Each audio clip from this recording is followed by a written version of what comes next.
Good afternoon, all you wild and weirdos and weirdettes out in wild and weird radio land. It's Iron. That is Dave. Don't know where Joe's at. He'll be here eventually, I'm sure. We have quite a lot of you guys popping in here right now, though, and we're going to be checking on Joe here like ASAP. Don't worry, we're going to find out what's going on. He'll be here, I'm sure. He's been a little under the weather, so I'm pretty sure he's going to be. He'll be joining us at some point, though. Let's see who all we got, because we've got a lot of them over here. We've got Wolves Den over here. We've got Brenda Radcliffe over here. Hey, on my way home from my grandson's graduation party. He graduates high school tomorrow. Well, congratulations. Look at that. I remember those days. It's been a long time. Let's see. We've got Teresa over here. Hello, everyone. Hello, Teresa. Jordan Booker right over there. Happy Thursday, Wild and Weird family. Happy Thursday right back at you. It is the unofficial start to the weekend, Dave. That's what we call that. Yeah. Of course, I'm not off work tomorrow. I wish I was, but you can always pretend, Dave. You can always pretend. It's okay. Yeah. Gary Foot, welcome. Good evening, y'all. Good evening right back at you. Got Bonnie Blue McGee. Howdy, y'all, right there. Right back at you, too. Archie, welcome. Hey, weirdos. Andrew over here. I made it. I guess it's probing time. Well, I'll tell you what. It's going to be an interesting show, Andrew. So sit back and get ready for it. And speaking of which, you have summoned him. He has shown up as soon as someone mentioned probing. I don't know how that works, but that's exactly what happened. He was probing from the land of rhinovirus landing. Yep. As soon as someone mentioned probing, you showed up. Of course. That's just why do you like that kind of stuff, Joe? We're just curious. Zorp and I are one. I guess so. All right, who we got? We got Hello. Hey, y'all. Hey. Good seeing you, Wichita. Welcome aboard. Joseph, I am right here. Take off. Oh, I can't. I see you. Are you Uvaru? Jen. Should be starred. Oh, okay. I got to dig for it. Yeah, it's way up there. These guys are blowing it up right now. Good. Yes, absolutely. Hey, speaking of which, blowing it up, thank you guys for showing up there and watching the new STM thing there. That was really cool, right, Joe? That was a lot of fun. It was a whole lot of fun. And guys, mind my voice tonight. I'm going to be smacking the mute button periodically. It has been a rather rough week. Joe has an alien virus, everyone, just to let you know. Medicine resistant virus. Yep. Fun time. He's in quarantine, and it's kind of like ET. I think they're going to do that whole thing, with the big vacuum thing over your house. Me and my youngest. It's super fun. Gotta love daycare. Yeah. Booker, what's going on, brother? Good seeing you. Erica Stitt. We got Amy Fountain. We got them hellbenders out there. The hellbenders are showing up in force again. Make sure Posey. Call them out. Bonnie Blue, what's going on, Bonnie? It's kind of an alchemical thing, right? We transmute the hellbenders into wild weirdos and weirdettes, and then they go right back into hellbenders, which is it's a metamorph. Meta. What is it? I don't even know the name of it. Metamorphosis. Metamorphosis. Thank you. That's what I'm trying to say. Share it out. City Witch, what's going on? Yes, share it out. Kathy Music, what's up? Lizzie Beth, good seeing you. Andrew, hopefully not getting probed by aliens. Hey, it might heal you, man. It might heal you. I'm just saying. Just depends on what kind of probe they use. It's not what you're thinking. Yeah, I got me some hot coffee and a good old Werther's original. There you go. That's good stuff. I can only find one. But that's gonna be my lozenge for now. We got who else? Sim Salabim, what's going on? Terry Carter, Linda Sigmund. Good to see all you guys. Absolutely. Welcome. Sherry Tango, thank you. Dave, brother, You're too much. Multiple thank yous, multiple Disclosure blessings. and metamorphosis. That's right. That is the true goal. Oh, let me tell you about that medicine I just had to take. Oh yeah, Octopus, please. what's going on? So yeah, I just took this throat soothing stuff. Yeah. Smells like bourbon. So I'm like, okay, I can Okay. swing this. Tastes like Dirt, not dirty bourbon. dirt, right? Yeah, it's so bad. Yeah, that's bad. It is so bad. That's so bad. Octopus, happy birthday to your kid, by the way.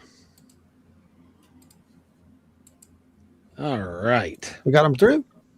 We are caught up. So let's kick her off. Awesome. Awesomeness. Ed Means Awesomeness. here. We got one just jumped in.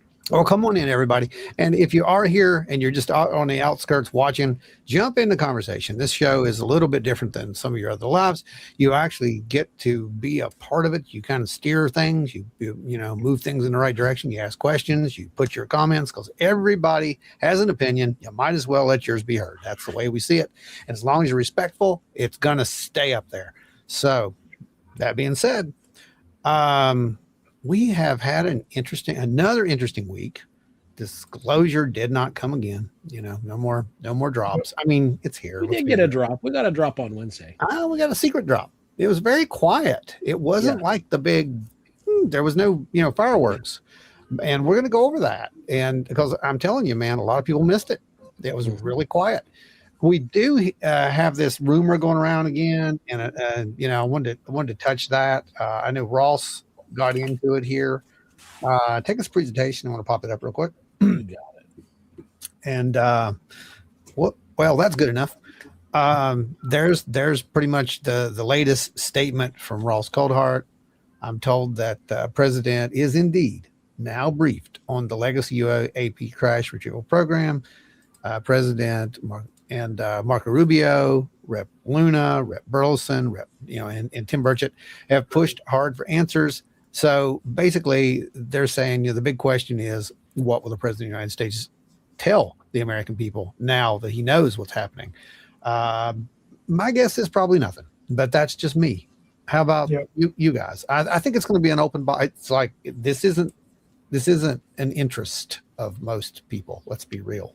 Well, and the president's gone on record saying it's not really an interest of his. That's what I'm saying. So I just don't see this happening. I think, and to what?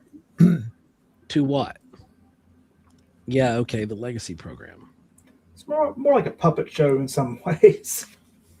Like, I agree, Dave. So we've got this legacy UAP program. Well, which one? Yeah. Which version were you read into? Yeah. What exactly? Who were you read in? Who read it? Yeah, who read it? Who delivered it? Yeah. Were you read in by somebody that was already aware of it? Right. Marco Rubio was aware of it. Mm-hmm. He went on and he said as much in Age of Disclosure. He said before he was in his cabinet position, he had vocalized that and talked about it. So, like, was it the same guy that read him in? Was it Marco Rubio that read him in? Right. I mean, there's a lot of questions about that. There's a lot of questions. Yeah.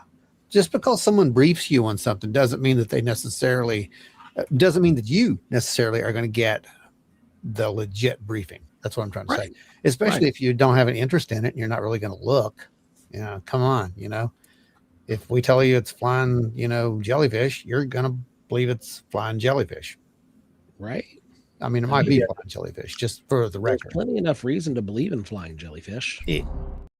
Oh, sorry. Do that again.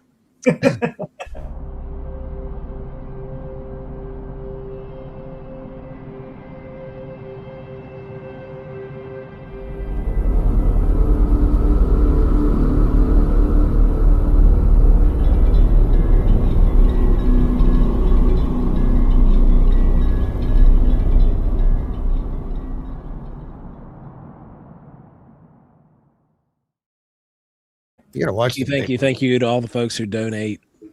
You all are what make that kind of craziness possible. They are. They absolutely are what makes that kind of craziness possible. We take every little penny you give us, and we either go out in the field and with some new equipment, or we make, meaningless little graphics like that as thank you cards for everybody, and a lot more. So thanks, Chris. We appreciate you, brother. Thank you, Chris. So the other little bit of news was thank you, Sherry. They were fun to make. The effect on them is fantastic. That's one of my favorite effects that you've put out. I really like the lighting and the atmospheric on it. It's great. Yeah, I was very pleased when I got to see the render. Sorry. Oh my God. I love it. We need to make sure that that's part of the lore at this point. So one of the other things that happened was we saw Tyson, Neil deGrasse Tyson, kind of switch sides this past week. Yeah, right. Take us to presentation. I've got that. I've got some notes for you. Good deal. Okay, I got some. I kind of made this to where it explains some stuff for you guys who may be interested and who didn't know this. But yeah, here you go. Not that long, a few decades ago, many of the accounts of UFOs and alien abductions and things were people who didn't otherwise have title or integrity that their station in life would grant them. There was the farmer in his back 40. There was drunken revelers at 2 a.m. staggering out of the bar. Mm-hmm.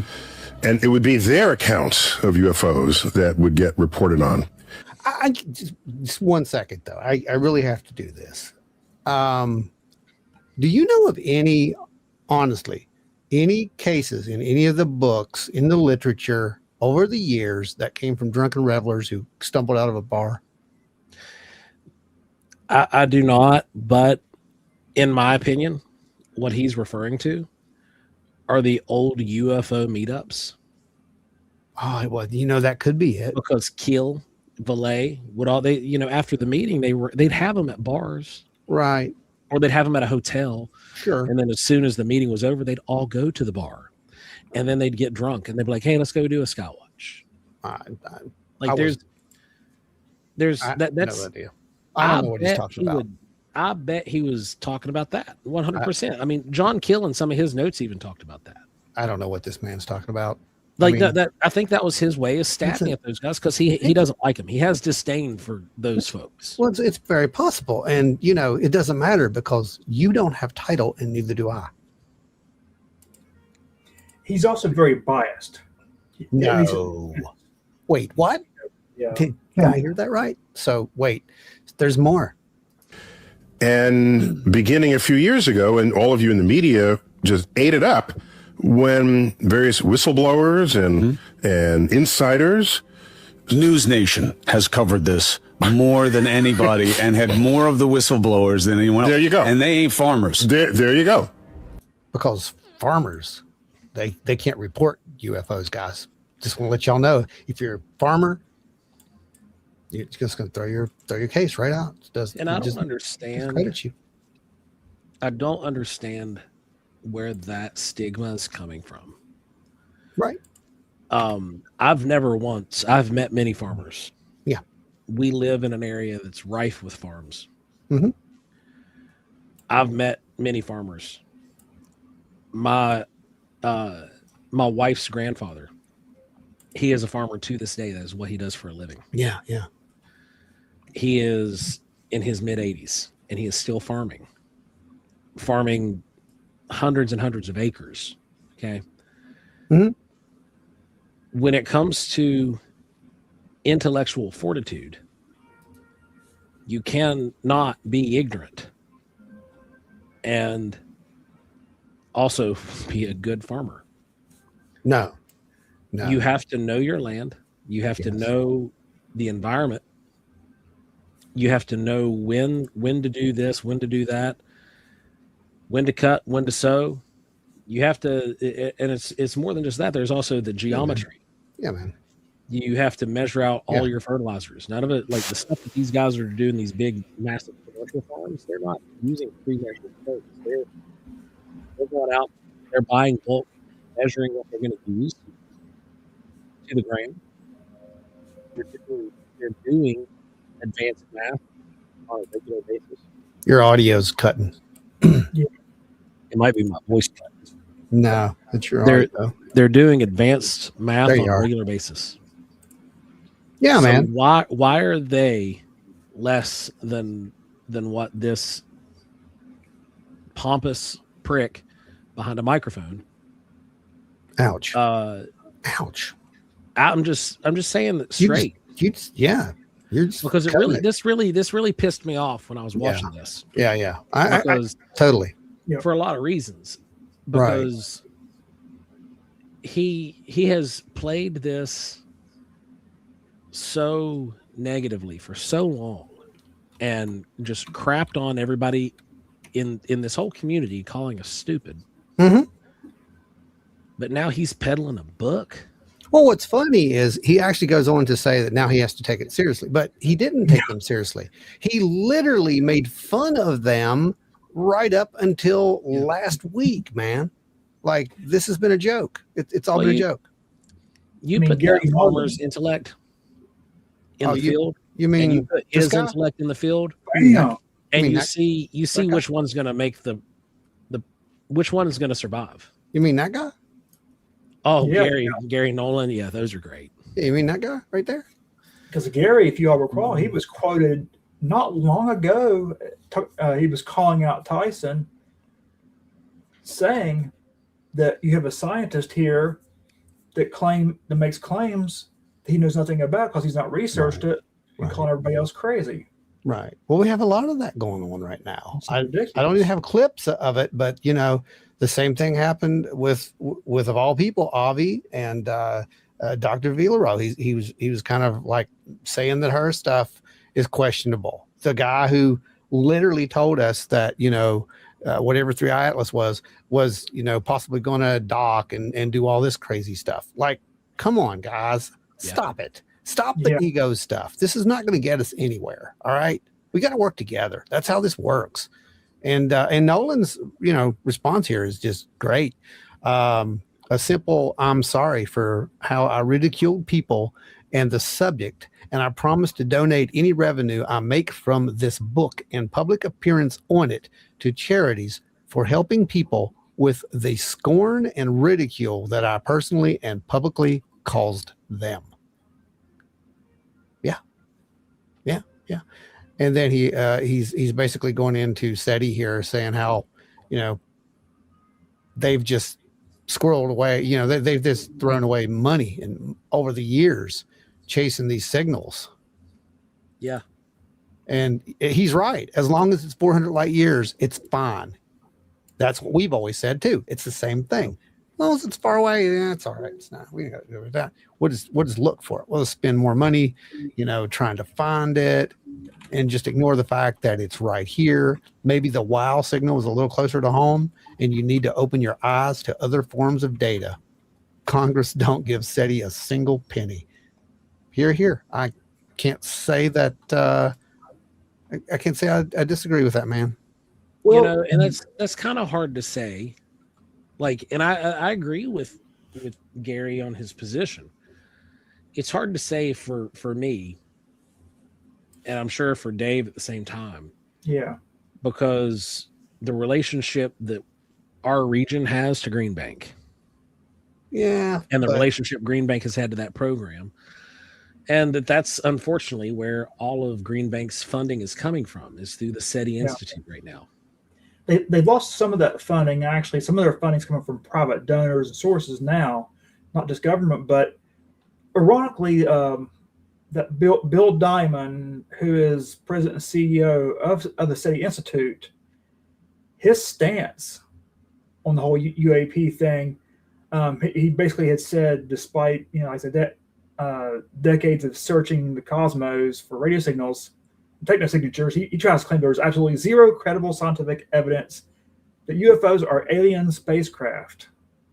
And that's his broader view on the whole subject, which is whatever.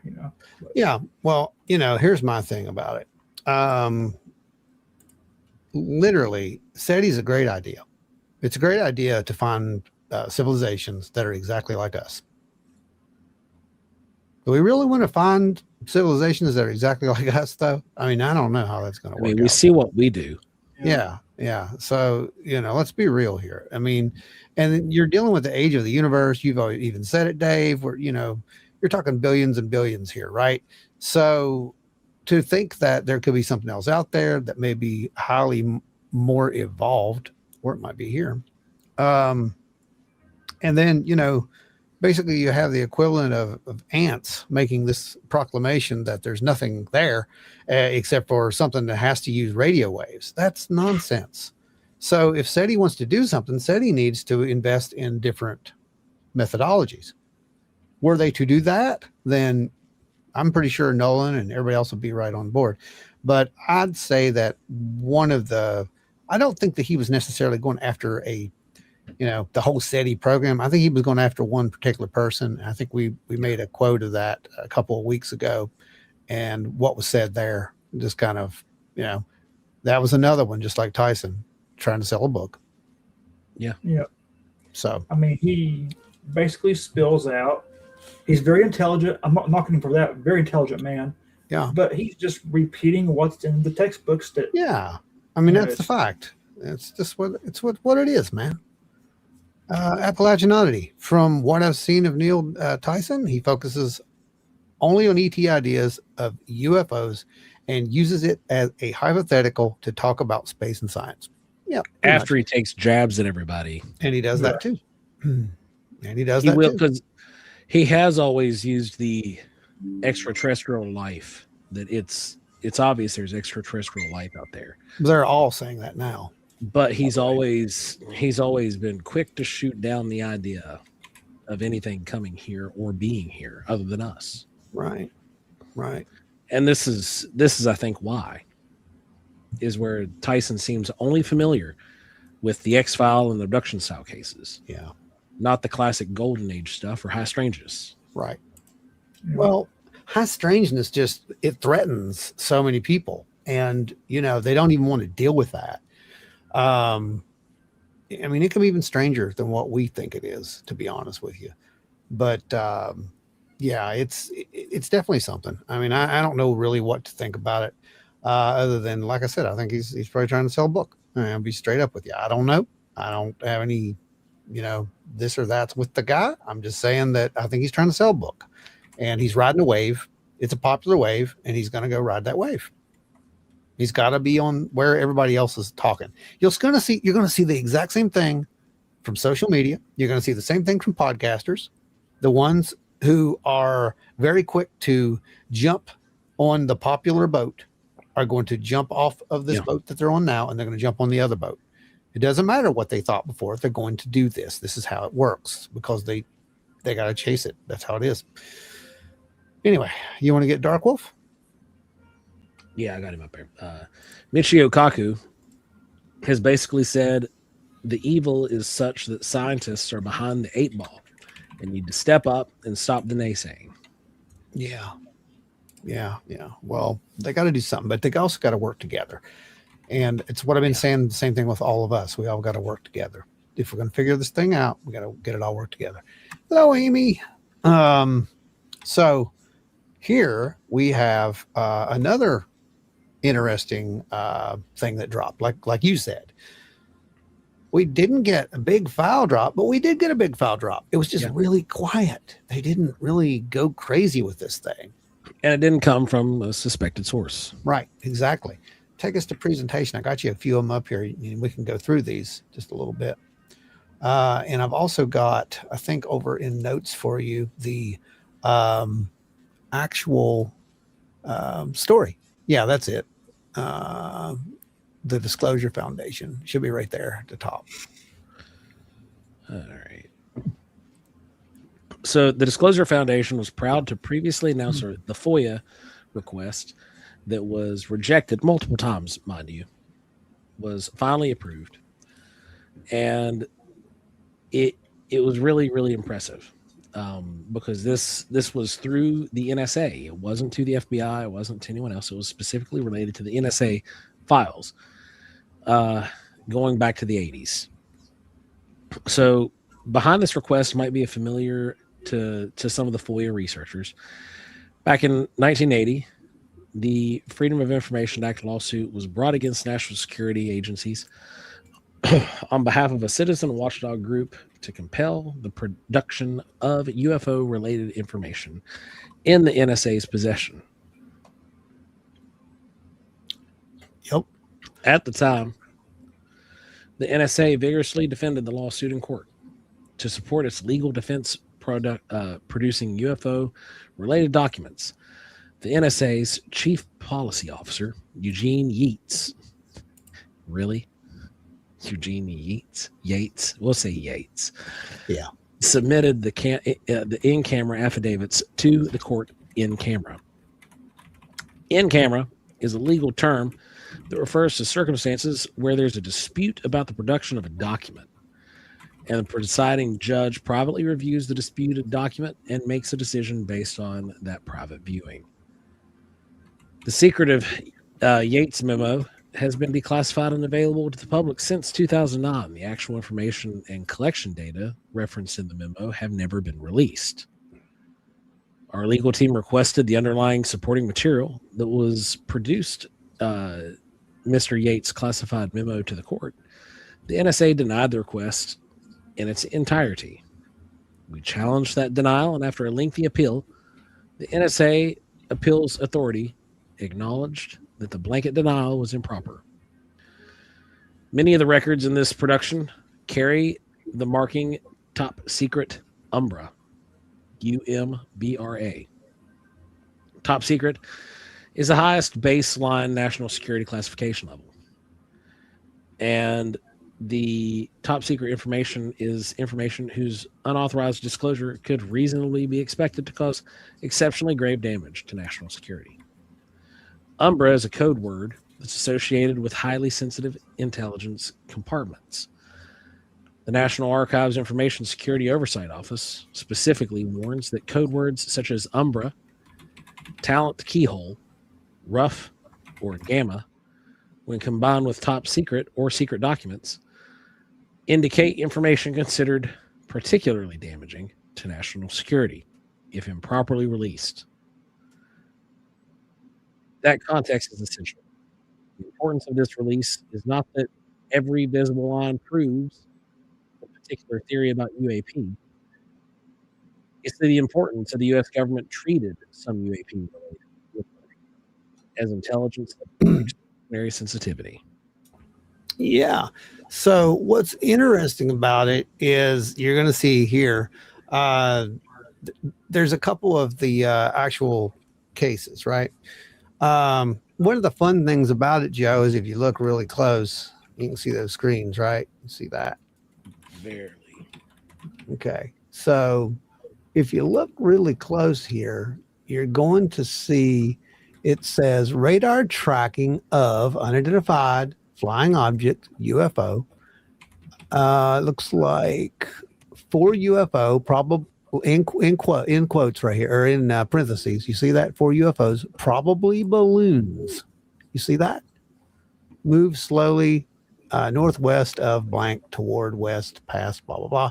Anyway, 83,000 some feet. And they move out of range, et cetera, et cetera. I wanted you to see this because it says probably balloons. Literally every one of these documents, after it says UFOs, you're going to see it. It says probably balloons. See, look right here. UFOs, 23 UFOs, probably balloons. Right here. See? Yeah. So someone had a party. They released 23 balloons. And those balloons apparently went from 66,000 to 69,000 feet. They were radar tracked. Depending on the material, that's kind of improbable. 8 of those UFOs, probably balloons, right there in parentheses, moved over blank. They don't tell you where that's at, in blank, altitude of 66,000 to 79,000 feet. 9 UFOs, probably balloons, moved slowly from blank toward west, past, and faded near somewhere at 66,000 to 85,000 feet. 3 UFO, probably balloons, moved slowly 72,000 to 85,300 feet. So you see a lot of this in here. There's some interesting ones, and then there's some that are definitely not balloons. But what's really neat is the ones that they want to, consider are probably balloons, dude. Everything's probably a balloon, except for a few of these, right? Like the one where they scrambled the MiG fighters to intercept. That's a nice one. Just a couple dozen. There's just a few there, right? And 13 MiG fighters. I don't see 13 MiG fighters going out to intercept a balloon, or even a few balloons, to be honest. Yeah, that's half of a flight. Yeah. Well, and isn't the maximum height the plane can really go like around 51,000 feet before it reaches Goldilocks zone? Well, then you got these guys that are just zipping up from 69,000 to 80,000 feet, and they're just like, okay, come on, chase me. But looks like we got Joe in the house. What have you missed? Let's see. You missed the Tyson rant. I've apparently got whatever weird virus that Jesse has too. It's great. Joe's got some hitchhiker virus. I don't know. And right now we're looking at the NSA file drops. And we haven't got into the really good stuff yet. So you're early. You're good. So Ron, Yeah.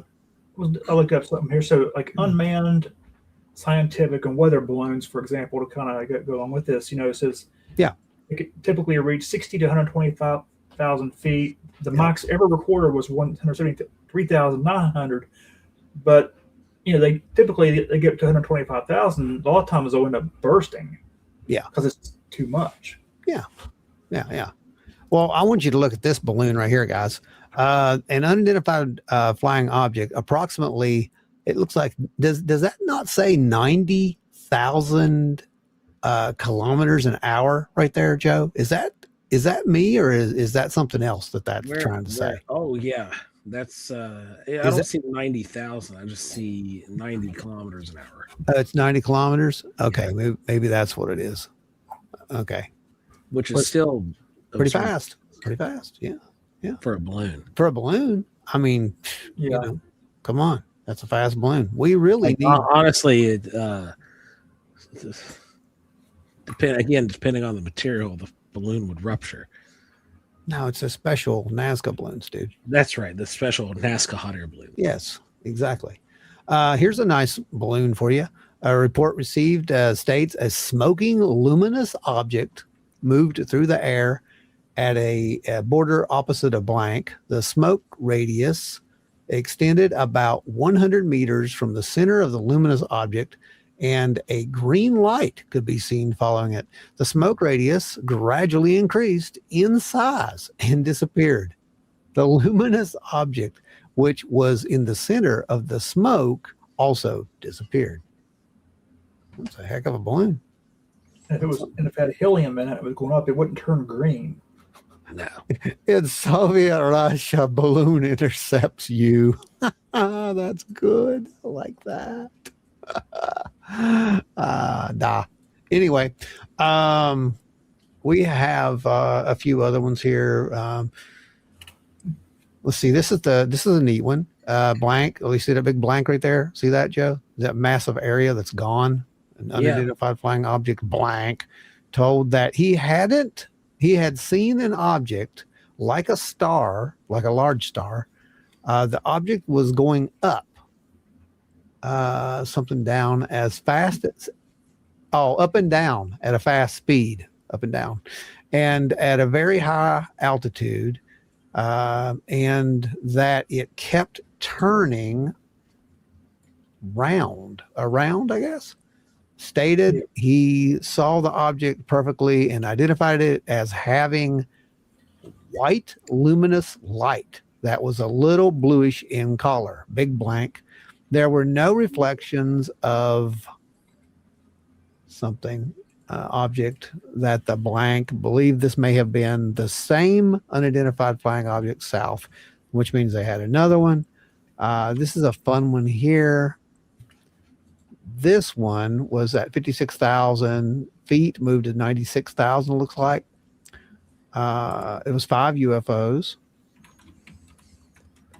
One moved over the area, 11 nautical miles, moved westward. I mean, there's so many of these in here. But let's see. 900 kilometers. They thought this was an aircraft or obviously a missile because, nothing else can do what it said it was doing. And then there's the one where this guy here is like, there were no reflections of any other in this area during these times, which the correlation believe this may have been the same object. So they're seeing the same objects. And there's one on here where one of the pilots is just like, that was absolutely, it wasn't an aircraft. It was not conventional. So what's interesting about these files is that there's 300 and some of them, by the way. You can go download those. Yeah. What's interesting about these files is that they didn't exist. And then there they were. Well, they existed, but they were rejected to be undisclosed. Classified. Yeah. And I mean, you still don't get a lot out of it. All you get is that there's heavily redacted stuff that says movement, altitudes. And the altitude's interesting, Joe, because the altitude that they're mentioning here is literally where the objects when they saw the Tic Tac. Remember the other objects that they sighted from the Princeton? Yes. They were 80,000 feet. They were dropping down to below, and then they'd go back up, instantaneously. It's the same kind of, same area. Speaking of all that same stuff and redacted, here's one to catch us up for all the blessings. Oh.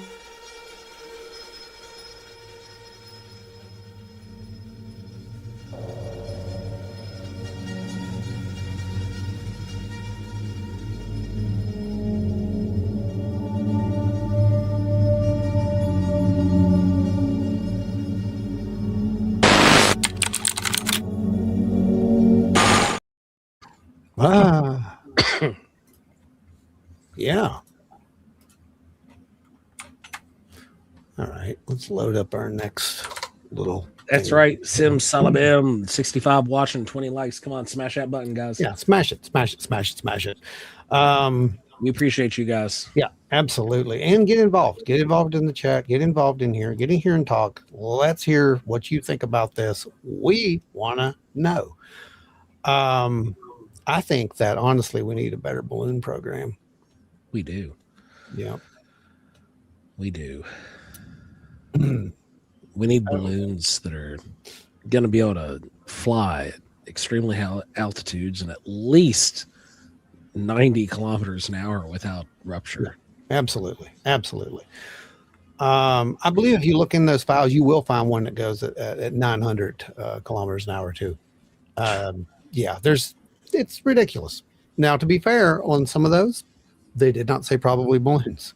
So they found other things that those could be. Thanks for joining us. We appreciate it. Hellbent watched the Hellbenders the other night. Great show, and I'm here because I saw your show with these guys. Keep up the good work. Well, thank you. Thanks. We appreciate it. Mucho. I'm usually more lively when I'm not fighting some kind of undisclosed redacted virus. Yes, you have the undisclosed redacted virus. Yeah. Joe could be a true romantic right now with his voice kind of that low. He could do like the whole Barry White thing and talk to his wife. Oh yeah, get real sultry. I don't know about that. So I guess that you might guys kill me quicker than the virus will. It could. So I guess you saw in the news cycle, all of a sudden now there are 4 types of aliens, right? Yeah, there's 4. You see that? Did you see that? There's 4 confirmed. Oh, I'm sorry. I forgot to say that. 4 confirmed types of aliens. So to bring you up to speed, take us to presentation mode. I got a little clip for you on that. And let's do that. Real quick before we do No, that, go ahead. Sherry, this was going to be a joke for later. So hang tight. Uh-oh. All right, presentation mode. Hmm. Why is it fighting me every time? It Dang doesn't like you. I don't know. know. It's just how it is. Producer of The Age of Disclosure, the film that started to shake loose the UFO files. All right, Dan, what have you heard about these different breeds of alien life? Look, a number of the people I interviewed in my film, senior intelligence officials, went on the record saying that there have been dozens of crashed craft of non-human origin over the years, and elements of our government have recovered those crashes, and they've gotten out of that technology of non-human origin, and in some cases, non-human bodies that were on these craft. I mean, that's exactly what Grush said, right? When he first came out. I just wanted to address that for a second because that's not new, number one. A number of the people in my film go on the record saying that the bodies were not all the same type, meaning there were multiple species. And do people think that there's one type of non-human intelligence that's visiting the Earth, or is there many, many types? People who have been involved in recoveries have said there are at least four separate types. Notice how the legendary Al instantly grabs the steering wheel right there. Yeah, it's great, isn't it? Now, I have not had direct access to that, but I believe the people who I talked to. Four different types of life. 4 different types of life, at least. At least 4 different types. At least. And let's not forget, that's the guy who also said that there was, what did he say? I can't remember exactly how many he said when they were trying to get him to tell him how many crashes there were. Like more than a dozen or something, less than blah, blah, blah. More than a dozen and south of 40. Yeah, that's what it was. Yeah, that's it. It's like, really? I mean, this guy knows stuff. And so you got to kind of take that, right? And you're like, okay, 4 types of aliens. And we see it all over, social media land right now. Everybody's like, oh my God, 4 types of aliens. But seriously, is this new news? I mean, because I'm pretty sure we've heard something about this before. That whole Galactic Federation thing, comes into mind. And all the accounts that we've heard over the years, the Venusians, the Arcturians, anybody watch Resident Alien, for example? Anybody ever met Zorp and Cargon? Yeah. I'm not sure where those guys are from, though, Joe. I'll be 100%. I think they said they're Zeta Reticuli, but I don't know. Yeah. That's not what reticulans look like. I can just tell you that. Don't ask me how I know. Maybe they're I bet they could be. They could be. So for the folks who don't know, yes, we've been here before. We were here in 2020. Okay. And here's a little clip that'll remind you of when that happened. Aliens exist and President Trump knows about it. That's according to Israel's former space security chief. In an interview with an Israeli newspaper, he said the aliens have been waiting until today for humanity to develop and reach a stage where we will understand in general what space and spaceships are. NBC News chief global correspondent Bill Neely explains this one. Hi, Alison. Well, this is quite a story, and it comes from the man who headed Israel's space security program for nearly 30 years. Chaim Eshed is making the extraordinary claim that the United States and Israel have been in contact with a group of aliens for years. Not immigrants, but extraterrestrials. I mean, they kind of would be, right? Maybe, kind of, sort of. He has called them the Galactic Federation. He called them what?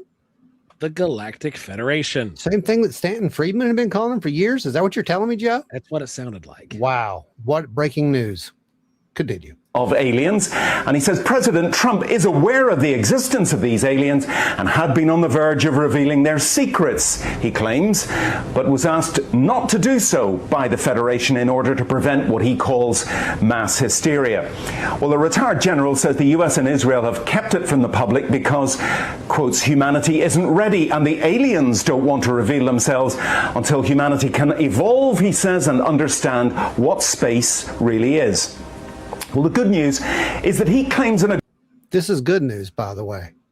Listen to the good news, everyone. Gather yourselves together and praise the good news. Agreement has been reached between the US government and the aliens, a contract to do experiments here. There's also, he says, a secret underground base on Mars where there are American and alien representatives. Okay, but here's the thing. That sounds amazing, doesn't it? And you're hearing it again today, and you're like, oh my God, the sky's falling. It happened in 2020. No one cared then. We didn't care. The only ones caring right now literally are the social media people. We're showing it to you because we don't care. Flat out. I'm just showing you what this looks like from the bird's eye view. Yeah. We're circling the big drain, guys. There's nothing new here. This is not new. The new stuff is there, though. You just got to look for it. You got to sift for it, right, Joe? It is, and it's sometimes a real pain. It really is. So watch this. This is from, was this week? I think this was this week is when this one went down. This is when Lou Elizondo kind of threw some fuel on the fire after saying, I can't talk about stuff for so long. Right? Yeah. Some sort of linkage there, maybe either in our distant history, in our past, where these things are not so dissimilar. Look, they've been reported for having bilateral symmetry, having two arms, two legs, very similar to humanoid type morphology. That suggests a lot of things. Either A, the human form is very, very common in the cosmos, or B, that there's a common link somewhere between human beings and potentially higher primates and whoever these are. And if you go down that logic trail, then you have to ask a question that maybe our friends from out of town aren't really from outer space at all. Maybe they're from right here. Maybe they are from under our oceans. Maybe these things are just as natural to Earth as we are, but we're now at the point technologically where we can actually begin to interact with them. We really need to pay attention to what was said. Did y'all lose me or did we lose Ron? Did we lose Ron? Can you hear me?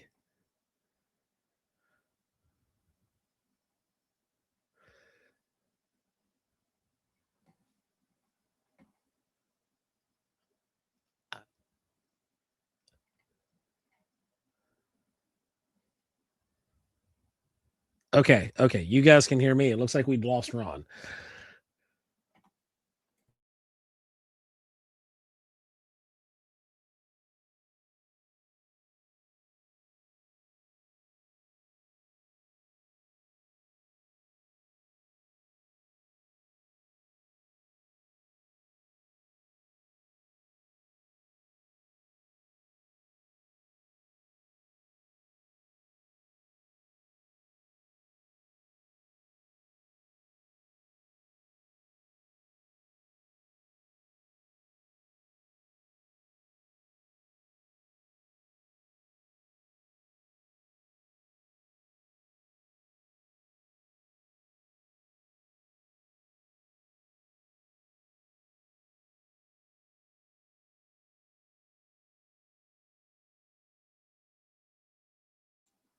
Okay, I'm back. Can you hear me? I was muted apparently. So somehow Ron got nabbed and Ron muted me, I guess, at the same time. I don't know. Anyway, we covered the 2023 Vegas incident pretty extensively. Shortly after it happened, we actually had our live show, I think the day after it happened. And we covered it. We gave the exact information. We showed the video from that moment that was out. And then the story continued to evolve and change. It changed like 5 times, to be exact. And then disappeared for months. And then it resurfaced again. And suddenly it went from being aliens to now it's a demon. Which at that point you instantly lost us. Because it was a weird situation. So yeah. It was a bit much. And it went sideways. It was a really cool bolide. And then they just kind of chased the the popularity off of it and ran with it for social media clout. And then, gosh, one of the kids that was involved said something on social media and basically said that they pretty much fudged the whole thing. There, I think like 6 or 8 months ago, and like it might have been even longer than that. It all fell apart after that. Like their entire social media platform, everything just dissolved from there.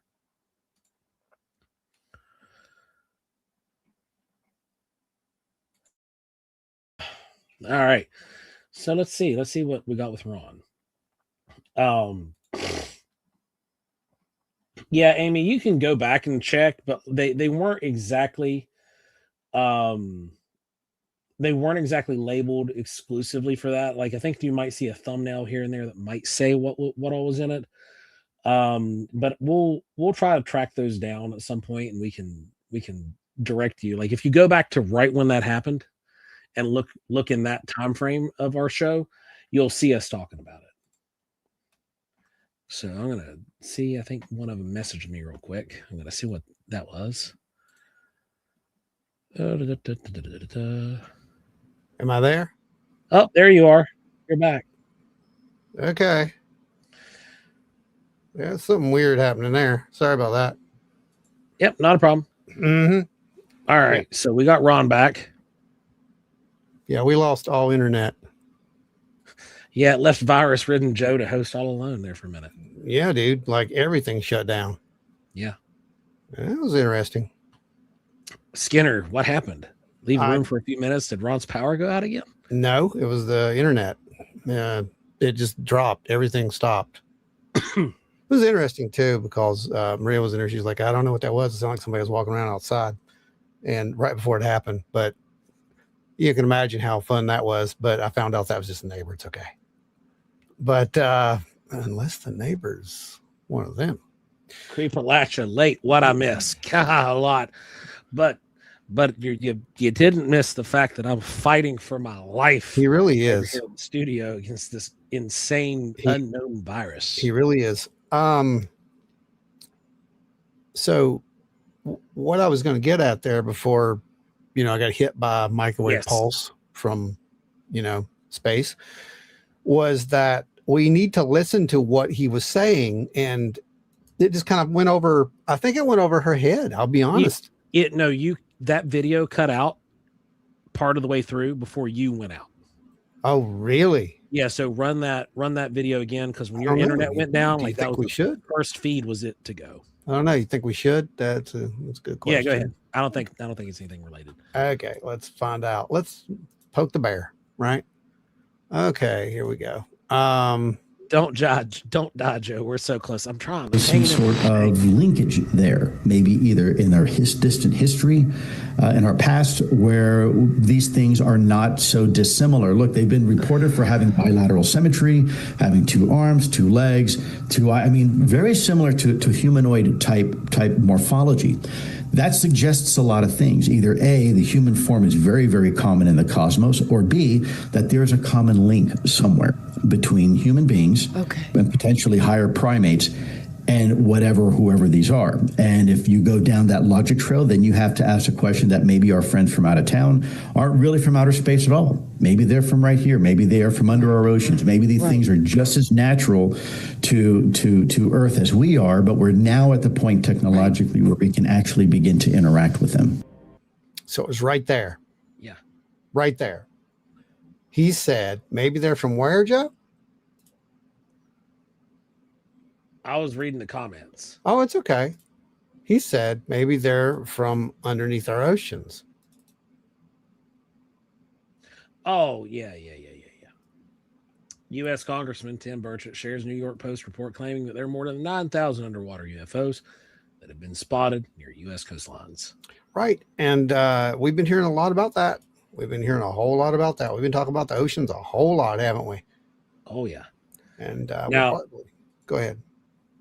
Booker, you're right. She was lost throughout that whole interview. If you go track the whole interview down, it's like something. you can watch her brain oozing out of her ears. I got it for you. Hang on, I'll get you the link. Jillian Michaels. I think it's this one.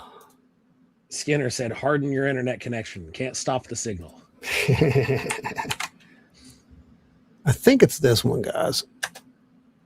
Let's go ahead and drop that up there. Just copy that and put it over in another browser and watch it after the show. It's something. It really is something. Eric said, Elizondo, I rolled so hard it hurt my wife behind me. He has been kind of weird. Yeah. One could say that. And do you have the other clip where it talks about the hybridization program? No, I didn't put that in. Okay. Because amongst all of Lou's weirdness recently over the last, so prior to his bike wreck and then after. Yeah. That was the most coherent thing I think I've heard him say that didn't have some kind of like mystery laced to it. Yeah, he flat out said, yeah, look, I've heard that. But he also states, I'm a nuts and bolts guy. I worked on this. I worked on that. I didn't do that, and it's right at the beginning of the video too. So you'll be able to find it. And he talks about, he's like, the way he understood was like a genetically modified fruit. Yep. It wasn't necessarily that they were performing and yep. And he said the most unsexy word for sex, coitus. It with aliens as much as right. But it was gene splicing. Gene splicing, right. Which is, we've heard that a lot, haven't we? Side note, did y'all catch David Paulides on Rogan? We try not to catch David Paulides on anything. I did not. we get frustrated with old Dave. At least I do. Oh, I don't care. I find it interesting that these people are literally stumbling upon the exact same things. And after they sit across from our table. Well, I mean, either coincidentally, way.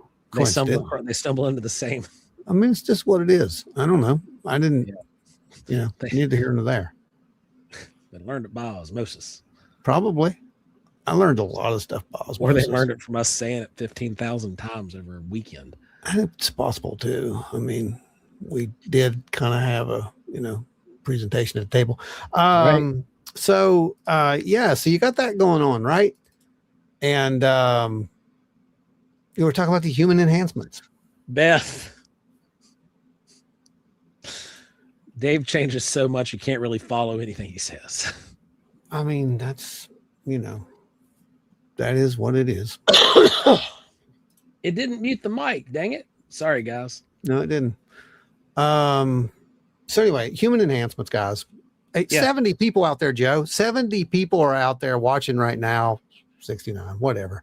Anyway, get in here. Talk, guys. We want to hear your opinion on this. Apparently, we're now talking about hybridization, human enhancements, and what that could mean. Because that's entered. It's. Brought you back. It's okay. So it's entered the news cycle, right, Joe? It has. And it has for a few reasons. Yeah.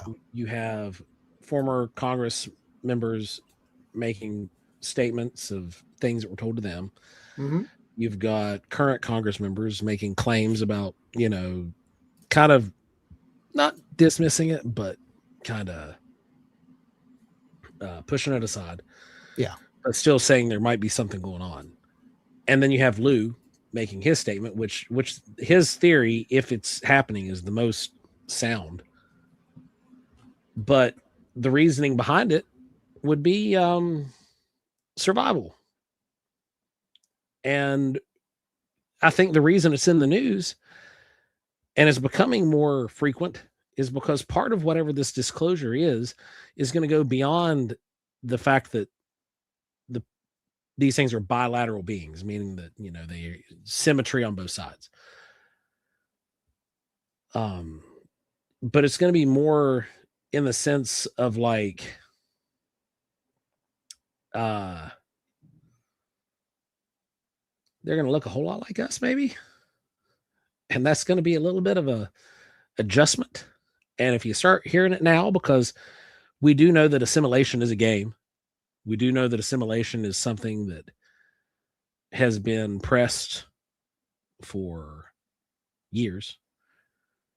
Disney, Amblin,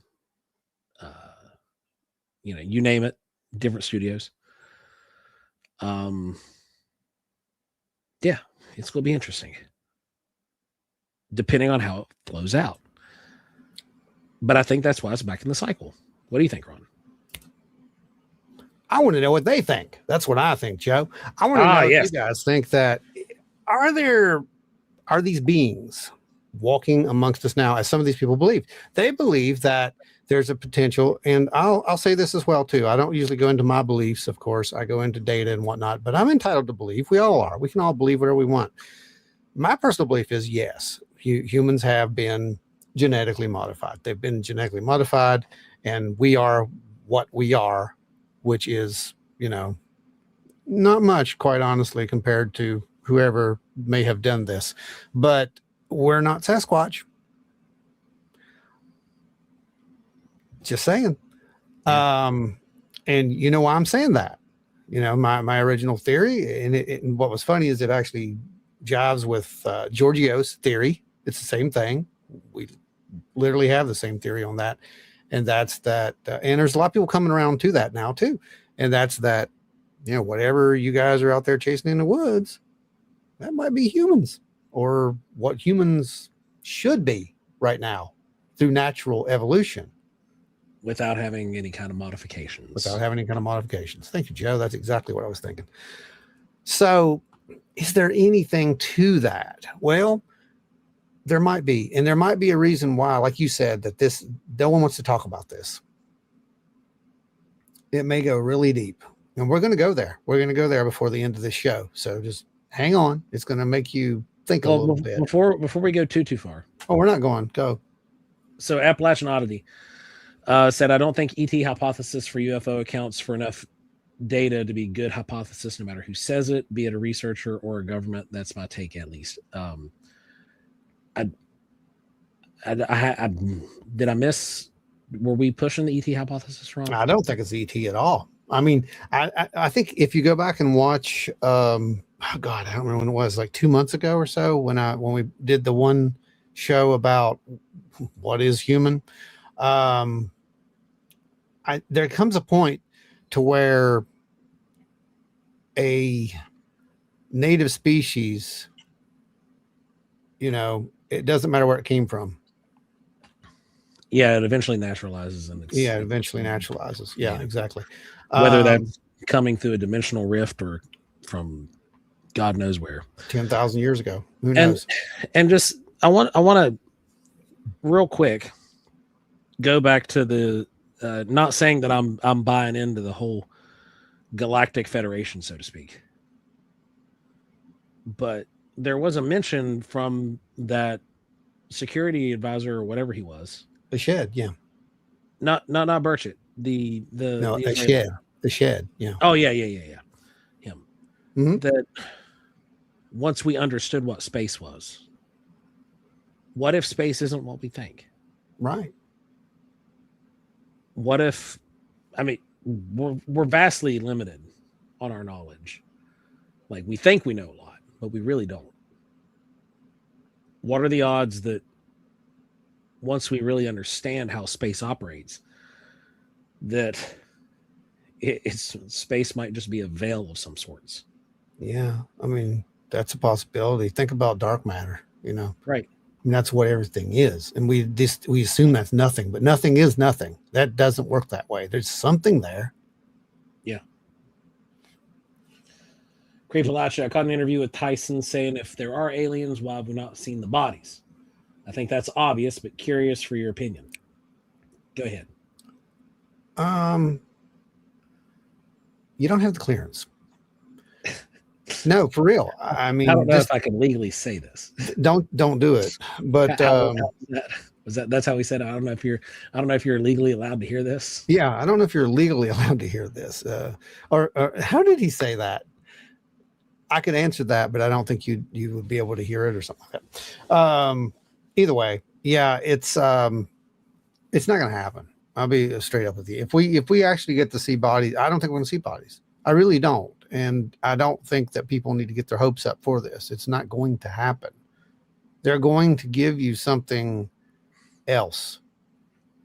And you're going to believe it, I think, because the real truth is, the real truth could be very, what's touchy? That's good, right? Touchy. Yeah. Touchy. That's a safe. That's a safe word. We're going to use that. Anyway, go out. Physicists very recently finding evidence of stuff in all space and ether. Sort of. Yeah, ether. Yeah, sort of. Yeah, you're right. And that's the whole thing. It's like, I'm not convinced that we know as much as we think we know. Yeah, have you the Schrodinger's vacuum theory? Holy crap! Have you read into that, Ron? I have not. Oh, it's bad. It's bad. I mean, it's good. I like it. So other than complete destruction, obviously it's complete destruction. Yeah, it's very much. It's hold on. You all right there? I might throw a lung out here in a minute. Making sure everything's still working inside. The Schrodinger's vacuum. Yeah. Interesting theory is that this space is expanding at a obvious rate. We know what that rate is mathematically. We know what it is. It is if the vacuum collapses. Oh, okay. What happens if the vacuum of space collapses and then it starts to essentially implode on itself? And that vacuum, that ring of shrinkage, everything that ring touches destroys matter. Just destroys matter. I could see that. Yeah. Like not just obliterates it. Like it just doesn't exist anymore. It's like Thanos snap, matter non-existent. And as it shrinks in and goes back to where it was, boom. And then all of a sudden you have, theoretically, again, this is theoretical. Yeah. Once it shrinks back in on itself all the way, it's almost like the Big Bang all over again. Yeah, right. It'll be repeating, right? Yeah. Yeah, that makes sense to me, actually. That's not that far out. And yeah, I can tell how you would like that theory. Yeah. You sicko. Anyway, what do we got? Some other people talking about some of this stuff. So I dug around and found some other stuff. And one of the guys, a very controversial figure here, John Ramirez. Oh, yes. And Ramirez was on a few things where he was at. Look, Dave, they brought him back. He was on a few things and he kind of hinted at this. And again, listen to what they're not saying or the little bits of what they're kind of saying and see if you can figure out where this is going. But I'm telling you, there does seem to be some kind of a program going on here. And what that is, I don't know, but let's go to presentation mode. Appalachian Oddity, the Big Bang, and then the Big Crunch. Well, that's what they called it, right? Yeah, Dave, yeah. Isn't that what they used to call that, the Big Crunch? It was one of them. There's a few terms for it, I believe. Yeah. You haven't been here, Dave, and you don't have title. Yeah, therefore you're irrelevant. No, you don't have the integrity of title. Dave. You don't have the integrity of aside title, from Dave. Doomsday. That's your it. title. That's it. His title is Doomsday. Okay. All right. Take us. All right. Here we go. You're in media mode. All right. We're in media mode. All right. Here we go. Let me find the right one. And it is this one. So listen to what he has to say and keep in mind what Lou said and keep in mind with what some of these other people are saying right now and just roll with this for a second with me. There's a cognizance, I believe, within the intelligence community, particularly CIA, that there are humans among us that might be more extraterrestrial than human. And how do you identify them? How do you identify them? What that makes it sound like you want to segregate us. Anyone having X-Men flashbacks? Anyone? Yeah. Anyone at all? 100%. Anyone think the Sentinels are coming? All right, folks. So when we're doing these polls, how you vote is you just hit the 1, 2, or 3, or whatever the number is. Just remember that when you're trying to vote. So what he just said there, Joe, what do you make of that? I don't like it. Based upon what we know. Older research, right? And you know where I'm going to go with this. Yeah, there is a lot of idea that there was some sort of integration many, many moons ago. Different genetics being used, manipulated, and people that stood out. I guess that's kind of what he's implying or hinting at here. I really don't. That's a way, but like physiologically, I'm not sure how. No. How it would connect in. I know that there were programs in the past. There were programs in the past where they were looking for specific bloodlines. Right, and that's one of the reasons that we got Ancestry.com. Probably is, actually. No, it really is. It was funded for one of those reasons. Ancestry.com and basically all those ancestry things were originally created. One was done by the Scientology and one of them was done by the Mormon Church. Yeah. And they were strategically looking for specific bloodlines, and the government had their hand in it too. Makes you wonder, doesn't it? Makes you wonder, doesn't it? So let's watch the other clip that he says a little more about this, okay? More profound was that CIA was interested in certain humans that may have had an enhancement of this alien DNA.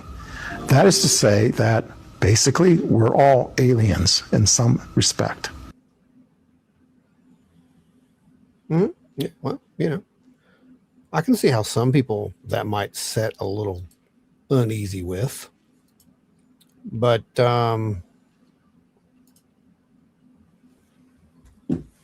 let's think about that for a second. We've talked about this before. Again, this isn't anything really unusual for us because it's in the lore, man. And this is Ancient Aliens 101. Right? Yeah, it does. I mean, that's pretty much what this is.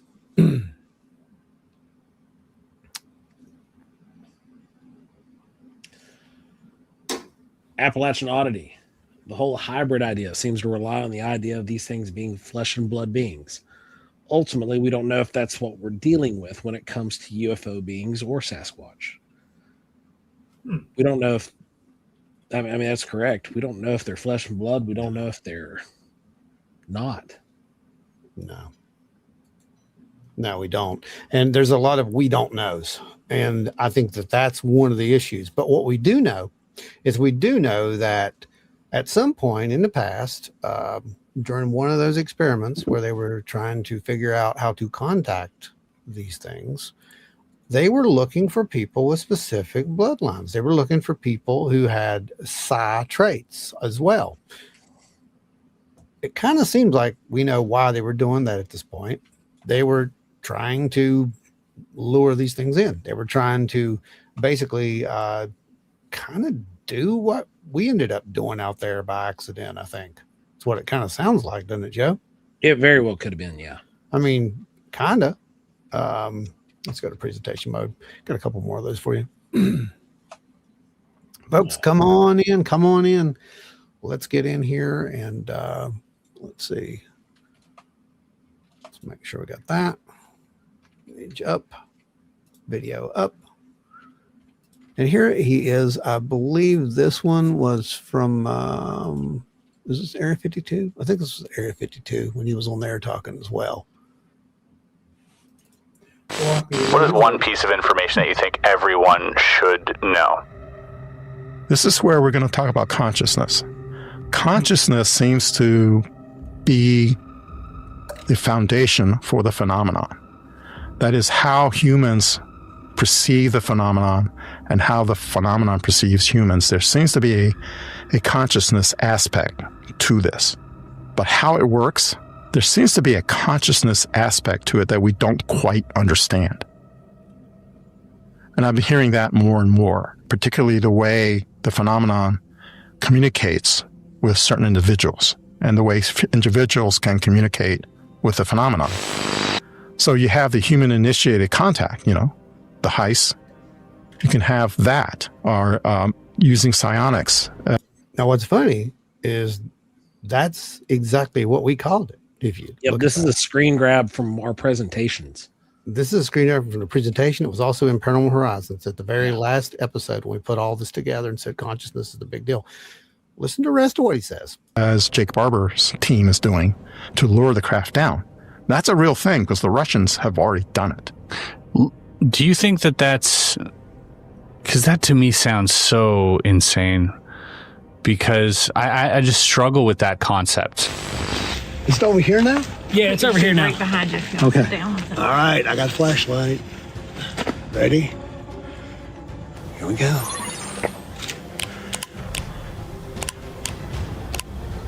It stopped. What do you mean it stopped? It stopped. When I did that? It's standing still. You confirm that? So it seems we're kind of arriving at the same conclusion here, guys. That's what it kind of seems like. So whether it be true or not, or we're just looking at this and seeing patterns, how many times does it have to happen before it's no longer coincidence, Joe? We actually had to talk about that actually during the filming of Horizons, as I recall. Yeah, it changes your mind. It changes your mind. It really does. And then you realize that there's a potential that it's almost you're plugged in or something. I don't even know what it is, to be honest with you, how this works. But I do know that when we went out there, we tried to stay like, good intent, the whole thing, right? Yeah. We weren't trying to bring them in so we could take their craft or fly it away or, do some nonsense. We were interested only in going as far as they seem to want us to go. And as a lot of the times, whatever it was is what was showing off. Yeah. And literally that's what it was doing. It seemed like it was playing and showing off. Let's go to presentation again, Joe, because now we're going to get into the really weird stuff. Keep in mind what he has said at this point. We've got, theoretically enhanced human beings. We've got, they're part ancient extraterrestrial or whatever they are, right? So watch this. They knew about that. And so that I think that's why I wasn't allowed to be read into that particular compartment. But it has to do with undersea stuff. And I know that that particular branch that Ken was in did some interesting things under the water. Underwater comes up more and more. I mean, obviously, there's a book that I'm just starting to read now by Richard Dolan. He put out on the history of USOs. And, formerly, I was also looking into this alleged whistleblower that came forward on one of these forums. Talking about mobile construction units underwater, fast-moving, large objects. And then we hear things, from Lou, like him or not. He said this multiple times, and that's been corroborated by other people, including a Rear Admiral Tim Gallaudet. Right. Who said, there are these massive objects down there moving at 400 or 500 knots. Right. Which is very fast. Yes. And so when Ken was explaining why the Pentagon didn't want me to be read, and I was arguing why I should be read, he said, "You don't understand, John.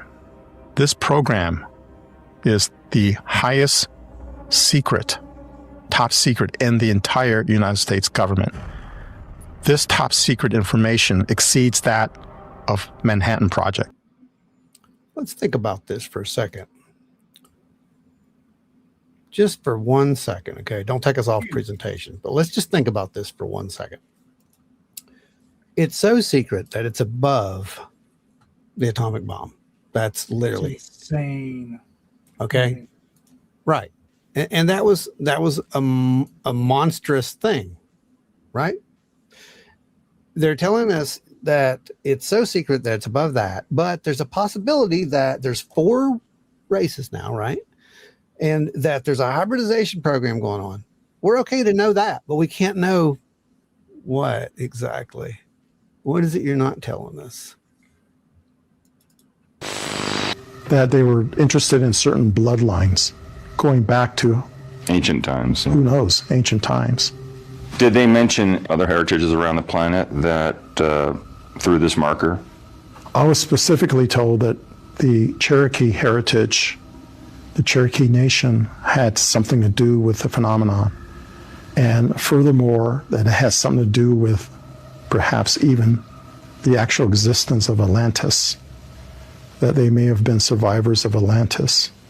But then I can't prove that. I can't divulge a source. I was told by a very credible source. And what was their take on Atlantis, since we're speaking about it?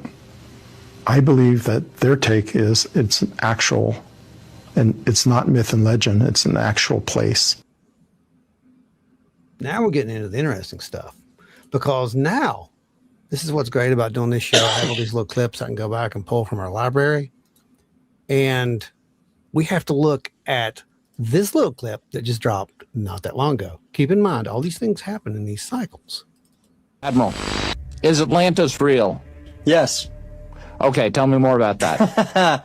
Well, I'm part of a team, and I can't say much about this, that have researched Plato's dialogues where he discusses it. And if you do the archaeology basically around with the information he shares about the nature and geography and geology of Atlantis, we believe that there's data that is convincing that it existed and somehow encountered its demise through a catastrophic geological event around the Younger Dryas period, 12,900 or so years ago. And we're compiling the data to prove it, and we think we found the location on the seafloor where it is.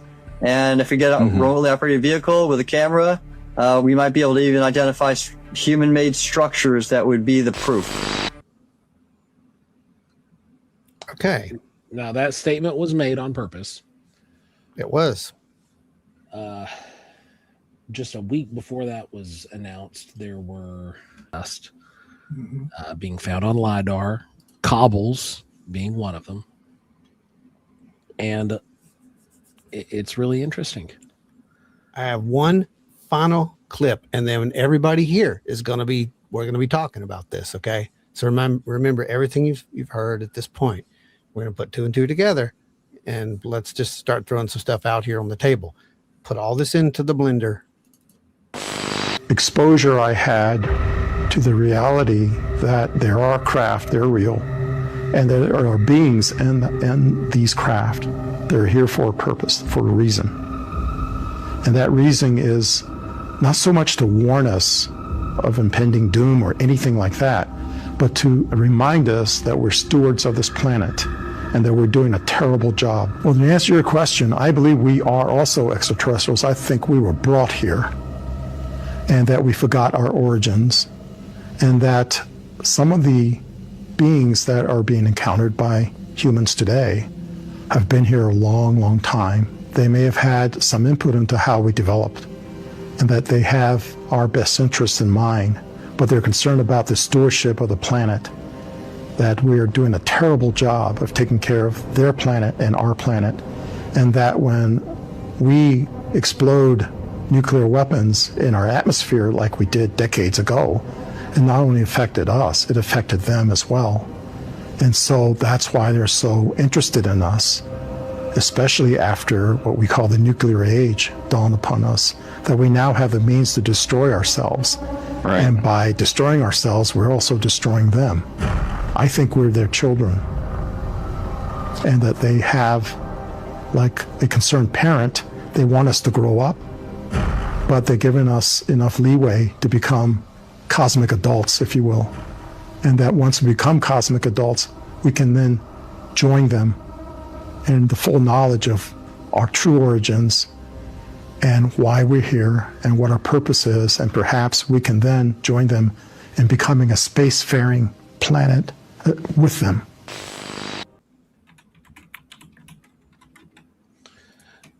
So we've watched those videos from Ramirez.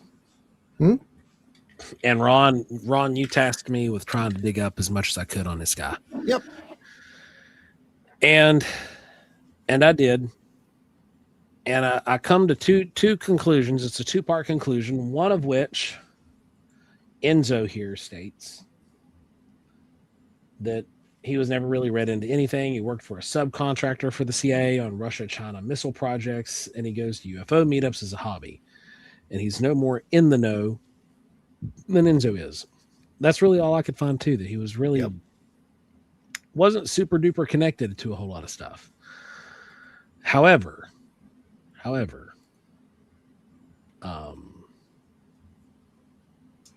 what I do think is that he is trying to lean back on that status. You think about what Tyson said earlier. Yeah. Title. The title and integrity. Mm-hmm. He's trying to lean back on that title because he's an experiencer. He is. And he knows that if he doesn't lean back on some kind of title, then he'll just be looked at as some bumpkin babbling about out in the cornfield. Sadly.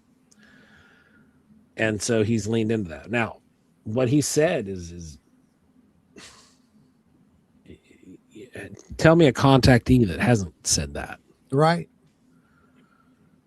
I mean, he's heard it at the conferences. He's admitted it. He says, look, when I was with them, they do evaluations. I got to tell them exactly, what I've, where I'm going. I'm going to, UFO conferences, because if you don't allegedly tell where you're going and it comes up later, what else haven't you told us? And then, it looks really bad on you, doesn't it? Yeah. Bonnie Blue, makes sense that the planet covered with water we haven't developed to combat the pressure that USOs are probably capable of handling. Perfect hiding place. And that's something that Ron and I talked about. Yeah. I mean, if you're going to do it, that's where you're going to be. Yeah. Now, the terrifying part of it is the fact that Tim mentions the Younger Dryas period. Right. Now, both of you should be very happy about that, because that was nearly the extinction of humanity. Well, and if you go back and listen to Fallen Worlds, mm-hmm.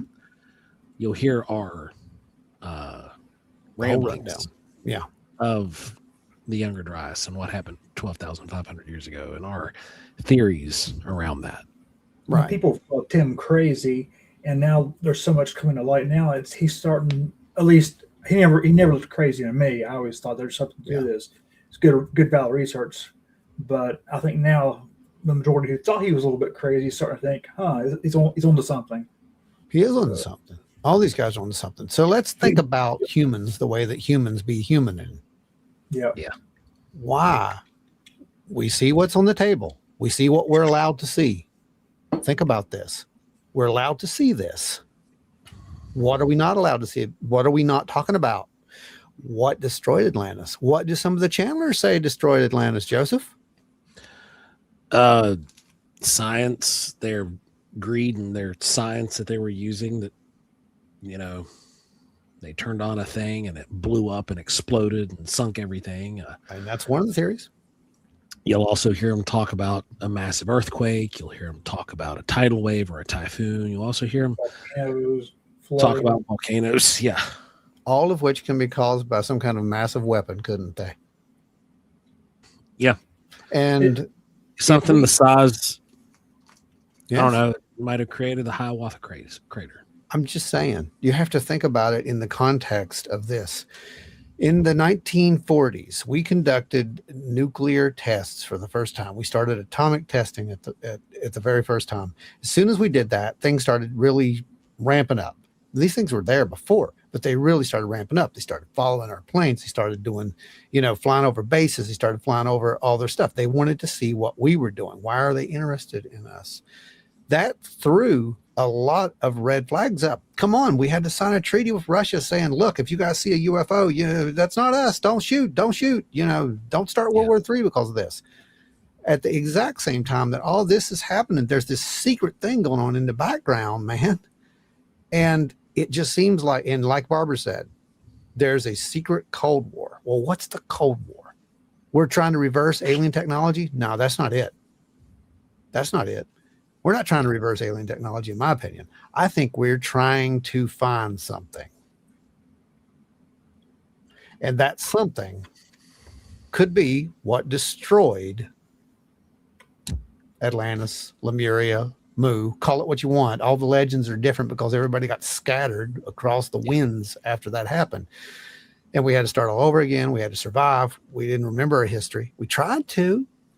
We left ourselves little notes along the way in various places across various continents that said, look, that can't be here, but there it is.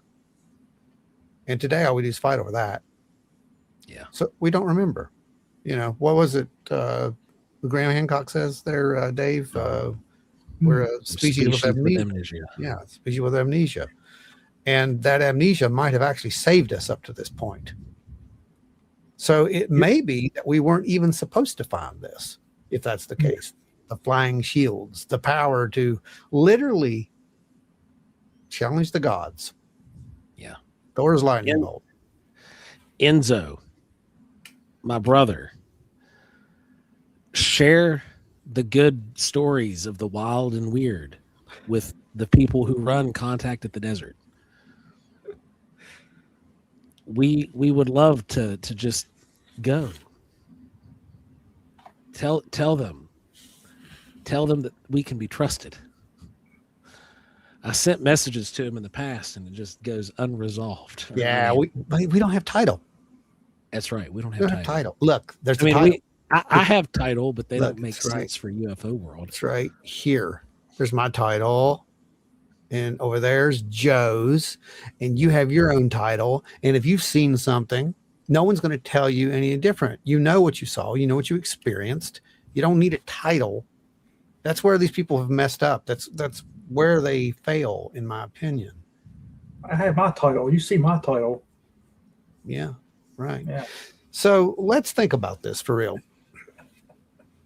Humans being humans, nervous creatures that we are, geared for survival. We learned that there's something out there that, my goodness, we can't defend against that. Shh, don't tell anyone, because we got to play like we're the most powerful thing on the planet. We don't even know what they are because we've forgotten. We don't know what they are because we've forgotten. But they've been trying to teach us, according to what we're hearing from some of these witnesses. Right? I mean, that's how you could look at it. Because if you really think about what some of these, the contacts, the contactees, the early ones especially, and the experiencers of today, including myself, look at my art, for God's sake. Where do you think that comes from? But here's what the patterns are. And we started using these patterns years ago to identify people, and we've proven that they're pretty real. The patterns are basically that you really need to look into the stuff. Once you look into it without any bias, that's the thing you got to do. And that's the hard part, because people get biased, right, Joe? They do. They get biased. They get caught up in belief systems. They get caught up in all this. But if you look at just the raw data, you're going to see that these witnesses, experiencers, these folks that are having these issues, they have ideas of others like this, and it's not a shocking thing at all. They're not crying, they're like, oh, aliens, okay, extra dimensional, yeah, all right, it's nothing, that's cool, I mean, I can deal with that. They have a greater respect for a diversity of life as well. You've heard this. I mean, look at what John Mack ended up doing. I mean, he became one of the no nukes guy, an anti-nuke protester, for God's sake. They have a connection to ancient lore, ancient history, a fascination with that stuff. archaeology. You know, they have that native pull to them sometimes. You know, there's a psi abilities that are in there, and they're in their families. This is all runs through families. They all have sightings. They all have sightings and various paranormal phenomena throughout the years. And they have downloads. They get these informations, flashes, intuition, call them what you want. It doesn't matter. It's coming from somewhere. Almost all of them are artistic, or they're writers, or they're musicians, right? There's some way that they express themselves and tell the story. They're scribes, if you really think about it. And they have a feeling that they have a job to do, or that they're needed for something, right? But they always have this thing that where they know that there's, and now I'm speaking more for myself, but there's more to reality than what we see. And it kind of seems like there is. Well, I mean, even when I used to teach, that was the base concept, was that reality was malleable. Yeah. And that it wasn't what you thought. So Appalachian Oddity says, appreciate you guys for taking a neutral attitude, trying to collect data and avoid bias. Much respect for that. Now, if you want the bias, that's when you come have dinner with us. Then we'll get into our own personal theories, and you can listen to us argue. But we don't argue. That's a miss. You know, there are people who do. There are. But we, at our table, dude, we can have atheists sit at our table, and we can have a priest sit at our table, and everybody will eat food, break bread, and laugh. Yeah, absolutely. And that's a fact. It's happened before. It has. And it happens at every event we go to. So, yeah. But yeah, no, for real, we go in, we became masters early on. And Ron pounded it in my head early on to check your bias and belief systems at the door before you go into research. Otherwise, it's going to taint your research. Well, you know what? Nothing worse than a sweaty taint on your research. That's not good. Don't do that. Why would you do that? For the Hellbenders, that's why. Anyway, yeah, I guess you have to do that for them. The Hellbenders are my people. Yeah, you're metamorphosizing. Yeah. You're a reptilian. I heard about you guys. They said you had tails. Right. They don't have tails. God. But no, for real, I think that that's one of the more interesting things about this is that, you know, if you really look at this, there's a good chance that that's what this is about. This is about trying to one up whoever's out there. Yeah. But the problem being, guys, if we're really that stupid, we're going to get stomped. Well, regardless of where or how these entities, the UFOs, the beings, get here or their origin, we have noticed the trend that follows exactly what they were doing with the Manhattan Project. You know, the splitting of the atom. Yeah, how devastating that is. Those gamma rays that are shot out when they shoot out into space. This is just using a big kind of bubble frame of reference. Gamma radiation just goes and goes and goes. It is left only to dissipate at a half-life as it travels through space. So if there are other planets that could be affected by said gamma radiation or might have different sensitivities to that, there'd be something invested in stopping us. Or vehicles. Yeah, or their vehicles. Yeah, exactly. Some kind of effect. Then you go and look at it as the extra dimensional ideas. If we are layered together, like, you know, if you take a rug and smush it together and you have all these ripples, so to speak, and we're that tight, we're that close, and you're splitting an atom, CERN and then another laboratory in Europe somewhere in the last year have both shown that they've been able to pass electrons or photons literally through a machine from here to space and back. In between, it's not like me throwing a ball to Ron that we're passing this electron from here to there. No, they're passing that electron through dimension, through a ripple, so to speak, in space-time, and it arrives at its destination. If we're splitting an atom, it could very well disrupt so much to our next door neighbors and beyond, whoever they are, in this potential interdimensional soup that we could be in. Yeah. So how do I know we're not already stomped? Oh man, that's a tough thing to answer. I don't know if you can answer that, really. Yeah, I can answer that, but I got to figure out a way to answer that. I mean, we've at least been stomped maybe three or four times in the past. Probably 3, 4, something like that. Because there's a choice. And we have a choice right now. That's where we're at. Quantum computer. Yeah. Trying to remember a supercomputer that used computers in other dimensions to solve. And yeah, that's right. Solve the impossible problem in record time. They think that it drew it from possibly a parallel universe. They don't even know. Yeah, that was NVIDIA. Honestly, guys, today, the announcement that Japan has actually produced the first working quantum computer. Oh boy. I have to find the article on that, but it is officially working. They got it working. Well, that's going to be bad. Hurry, probably. Now put an AI in it.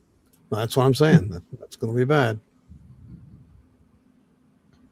So let me stop our original poll up here. By the way, here's what your results were, folks and friends.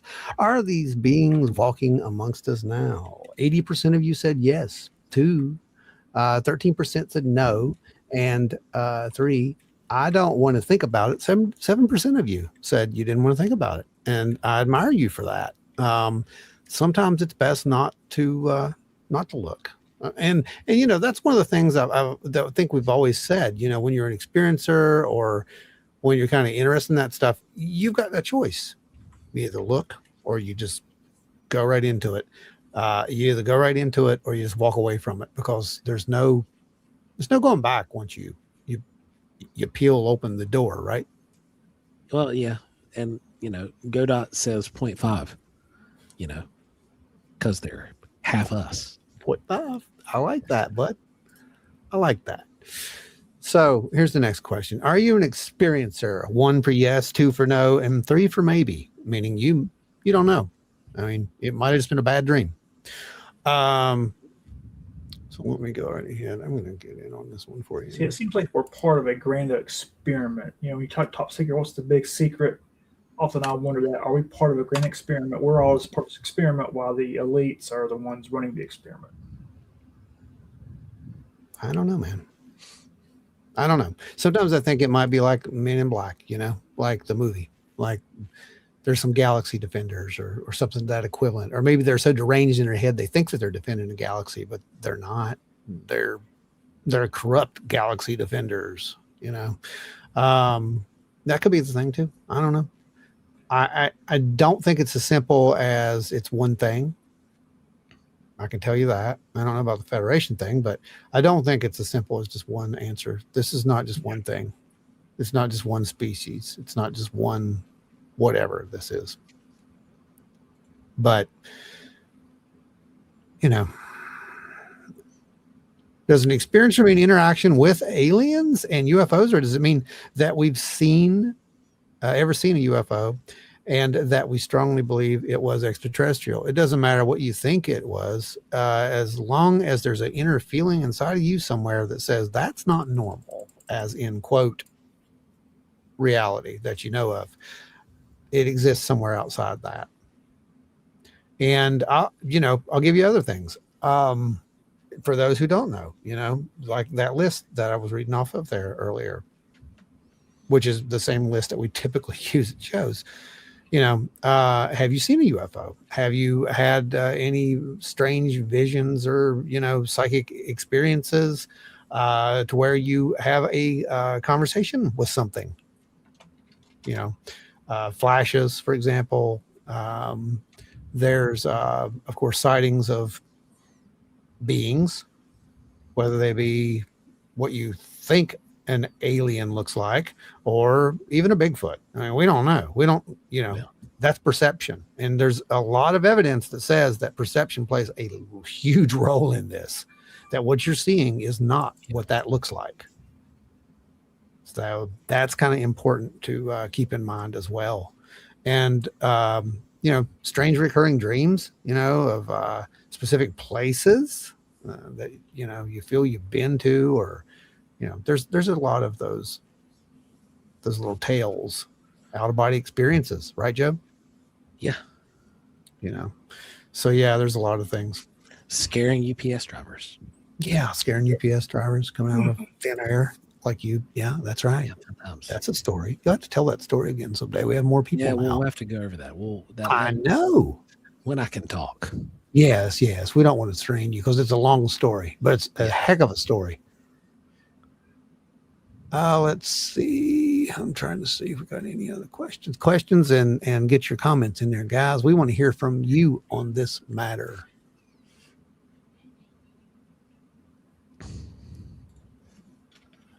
I've seen a UFO, strange lights in the sky, so I suppose that counts. Yep, sure does. Oh, and let's not forget the anxiety, right, Joe? The feeling that something may be in your house, or there might be a certain area of your I'm doing that. Closed eyes. I'm not channeling. That was not me channeling. I was just thinking. Sorry.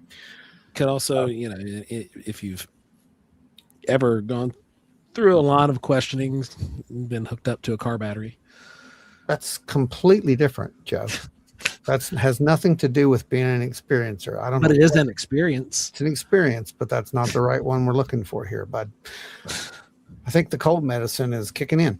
A deep anxiety for certain spots in your house. It's usually like, honestly, it's a closet.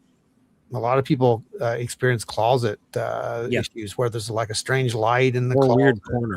Or weird corner. Yeah. Weird shadows that are showing up, things like that. We don't know nothing about that. And, those are common. I just want to let you know right now, it's common. So yeah, if you've seen any of those things, you might be an experiencer.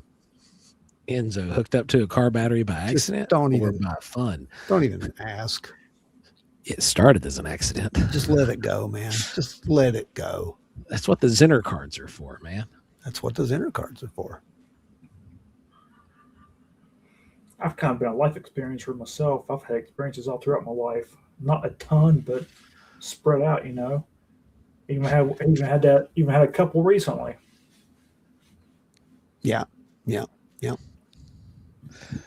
Joe's off balance. He busted his equilibrium. That's a good one. No, that is good. That's really good. Cough medicine. Cough medicine has given me psychic abilities before, and I've communicated with loving beings on it. But that was a long time ago. Oh my gosh, Rachie! So fun. I've had paranormal experiences, but I haven't seen a UFO or had any contact with them. Yeah, that's okay.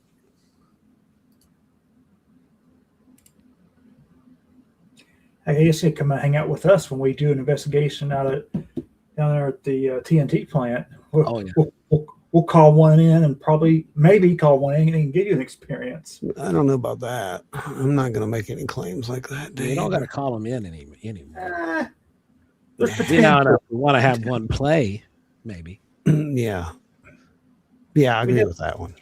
Yeah, I do agree with that. My husband and I always joke that aliens brought us together. The way we met for the second time was due to a series of weird synchronicities and strange dreams.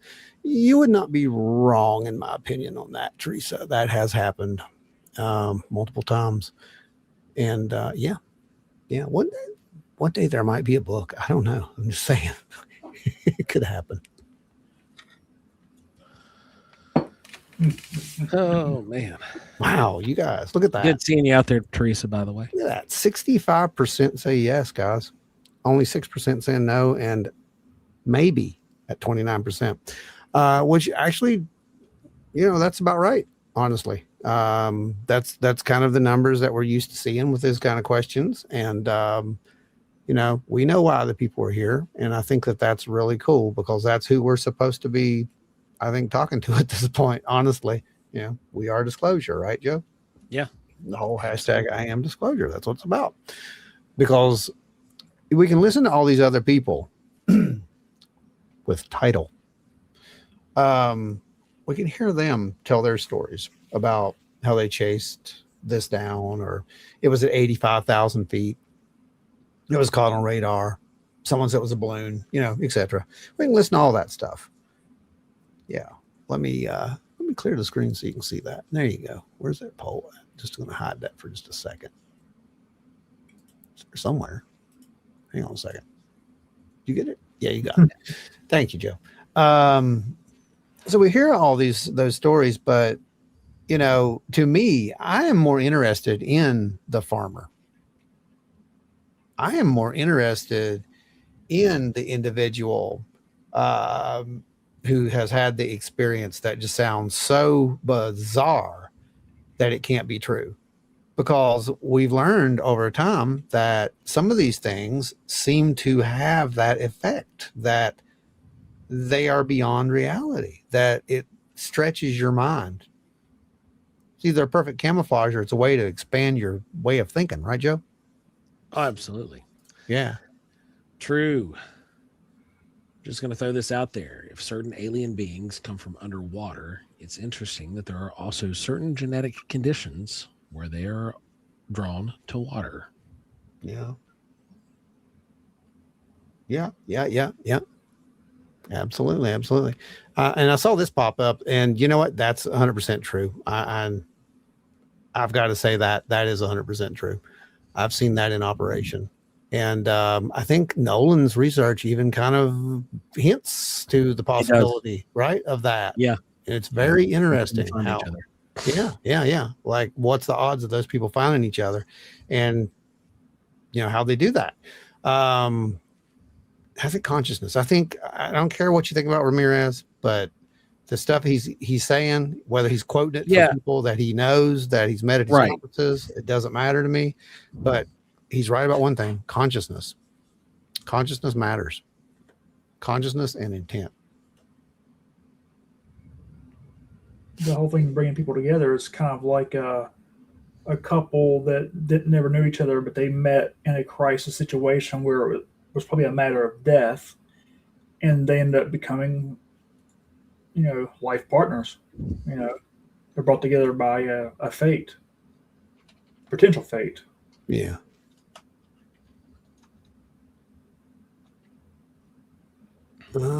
Scanning these things. Get your thoughts in there, folks and friends.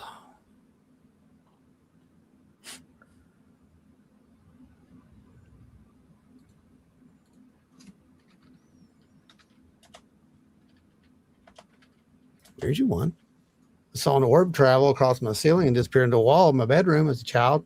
I didn't have anything else occur until our son died. That's tragic. I'm sorry to hear that.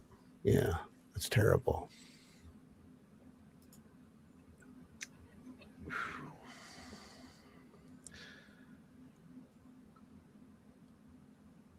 But well, folks, before I'm gonna have to bounce. Yeah, I'm gonna let you guys round out the show here. We can do that. I'm gonna have to bounce. Otherwise, you guys might see something we don't want to see that. So you just go away. Good night, everybody. Thanks for hanging out.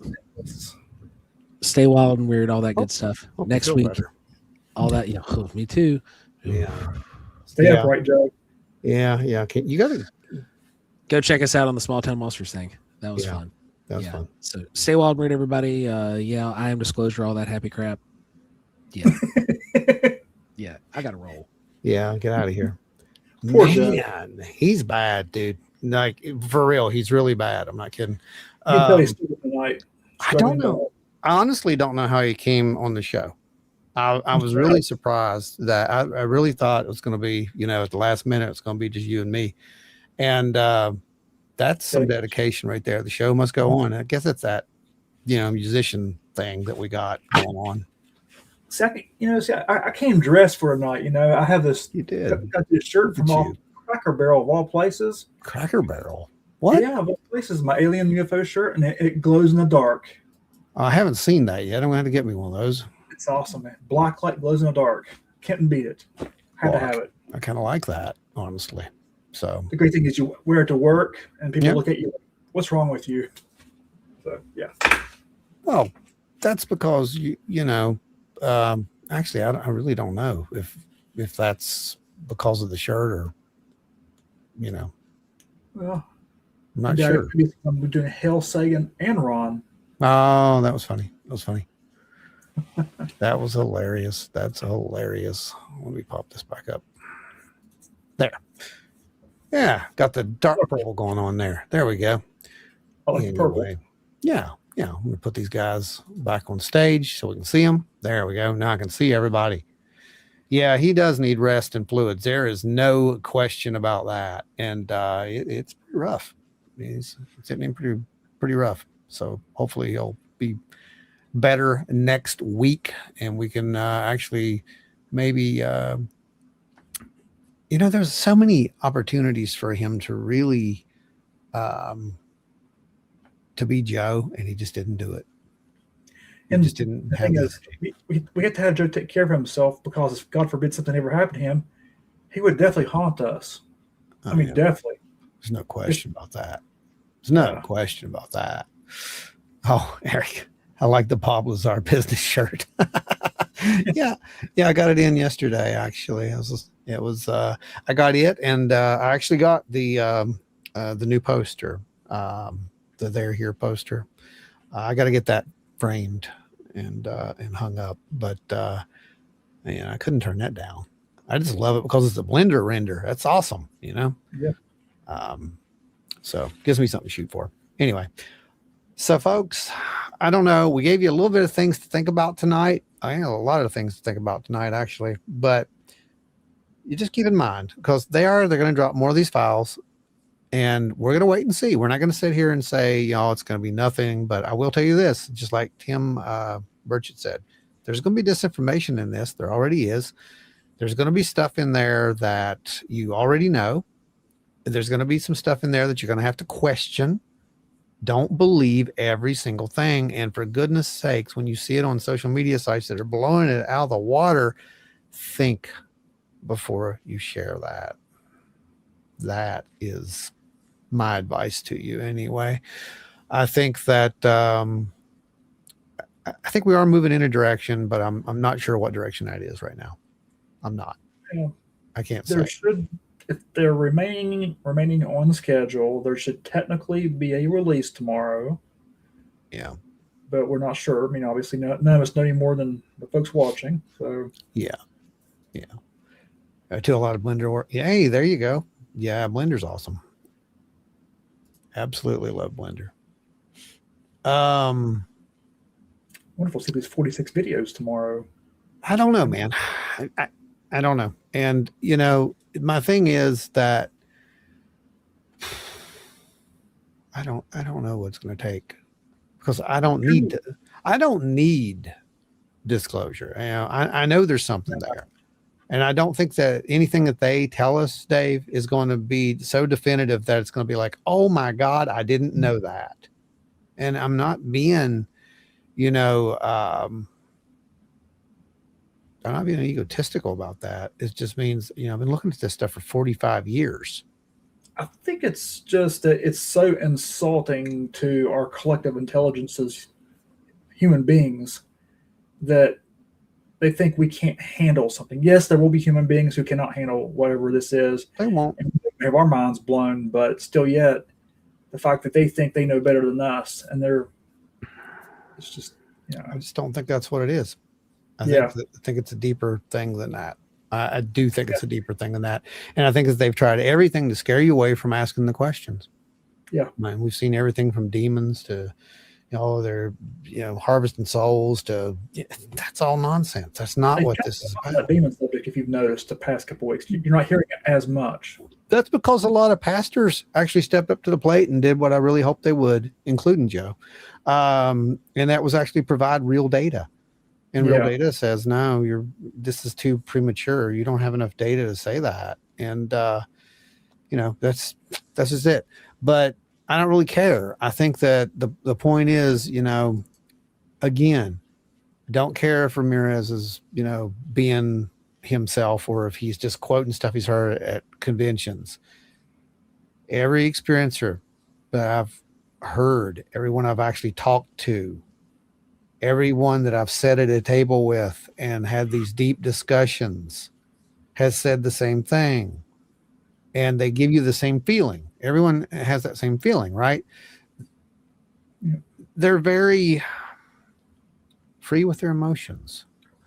That's the best way to put it. Well, the paranormal is science that we don't fully understand. That's about what it amounts to. We have understandings to a degree in certain areas, but not enough to put together a full synopsis of the whole thing. No, that's true. Absolutely, David. That's the whole point, and that's exactly why we need to keep doing what we're doing. And we come in here every week and we talk about this stuff, and we just kind of throw it out there. And it's like, we're here to take care of each other. I think that's what it comes down to. Not just the planet, but each other. And when I say that, I don't mean, I'll go out and, tree hugging, which if you want to hug a tree, that's fine. I like trees. So me too. I could care less. But, I think back to years ago when I got into reef tanks, saltwater.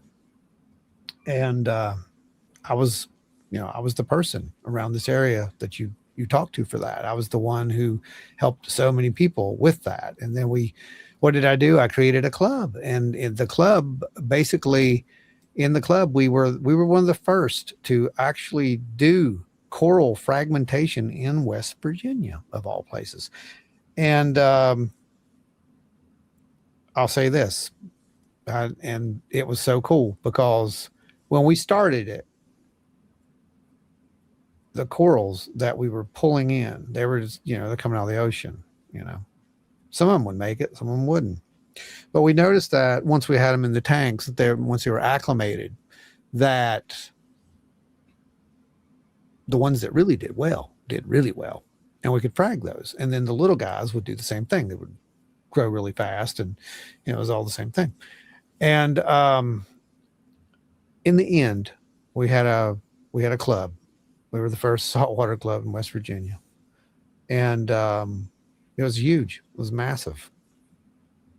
We had auctions. We had, meetings. We did the whole thing.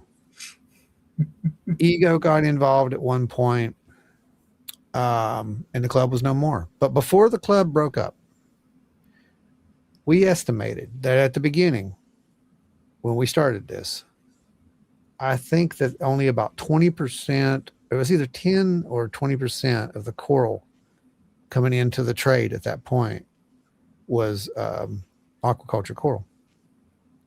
And by the time we got out, that trend had kicked up all across the nation. It was, and you were seeing, upwards of 50, 60% of the coral that you were getting in stores was aquaculture.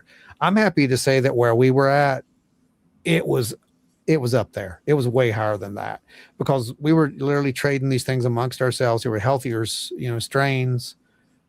I got into literal, almost genetic manipulation of this stuff. It was so much fun because we found that if we took like the soft coral, for example, and we frag that coral out, we cut them up and we put them in a bath instead of just throwing them straight in, to a tank or tying them to a rock, and letting them grow. If we let them soak for a while, there was a couple of methods that you could do, which was almost like a recombinant genetic DNA kind of thing.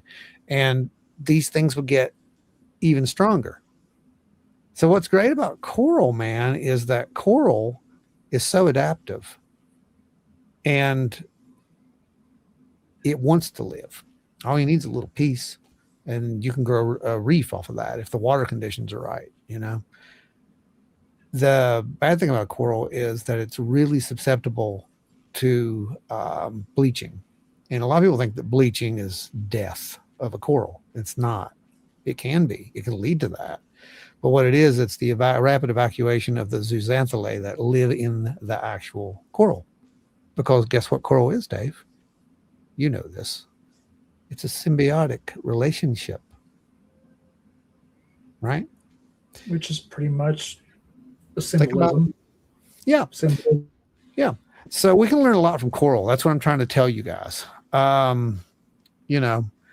We basically enhanced those coral, and we had some of the healthiest stuff. And one of the coolest stories that I'll tell real quick was that it was one of the hurricanes that was down in New Orleans. And one of the main aquariums got hit pretty hard down there. And we were able to actually donate a lot of livestock down there. That was one of the coolest things I think that we did as the club, and helped to reseed that. But you can learn a lot from coral. It's almost like another form of, you could call it evolution of life, and or enhancement. Yeah, it's something. It really is. Anyway, guys, sorry, got sidetracked on coral there for a Makes bit. a lot of sense, though. I mean, it's relative. I think it is. It's very relative. You just have to, think about it. Just like a lot of things that we say on here, you have to really think about it. Maybe go back and watch it a couple of times, and you'll pick up something else from the messages. It's ever changing, adapting, growing, becoming something new, as we all do as we get older. Yeah. That's kind of what it does, And through history. Pretty much, yeah, dude. Oh, someone's talking about fish. Rope fish are cool. Yeah, rope fish are very cool. Become less violent over the next however many years it takes. Well, that's my whole thing about this, David, is, we've been hearing it for years, and we're going to go over just a little bit, tiny little bit, if you got time. Yeah. I've been talking about this since 96, I would say. Yeah. Often. Oh yeah. This is not new. I mean, that's my whole thing. Like what I'm watching happen here, you already know this. We've talked about this, 20 some years ago, and we're here now. We see it happening now, there's definitely a trajectory. There is definitely a trajectory. And, I think that we're seeing the next step as to whatever this is going to be. But keep in mind, there is a choice. We have a choice. We either go this way or we go that way. If we go this way, it's going to be something really amazing. If we go this way, it's going to lead to total ruin. And I think we have to be very careful with, and we can't really do anything ourselves, obviously, but I think we have to be very careful with the messages that we receive, if that makes sense. Because they're going to, like I said, they're going to tell us what they think we want to hear, you guys want, spaceships? We're going to show you spaceships. You want, flying saucers? Here, look, it's a flying saucer. That's not what these are. I don't think that that's what this is. And if there is that, that's something completely different, because unfortunately we're watching multiple things and we're trying to put a label on that. There's multiple things and call it one thing. UAP, UFO. We don't know what those are. That's the right.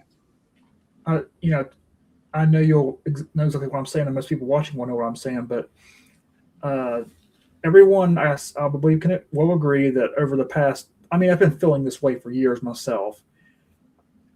We're getting to a point in time where it has felt like something major is coming. And this is before all this disclosure came out. This is before we were just kind of guessing more than anything.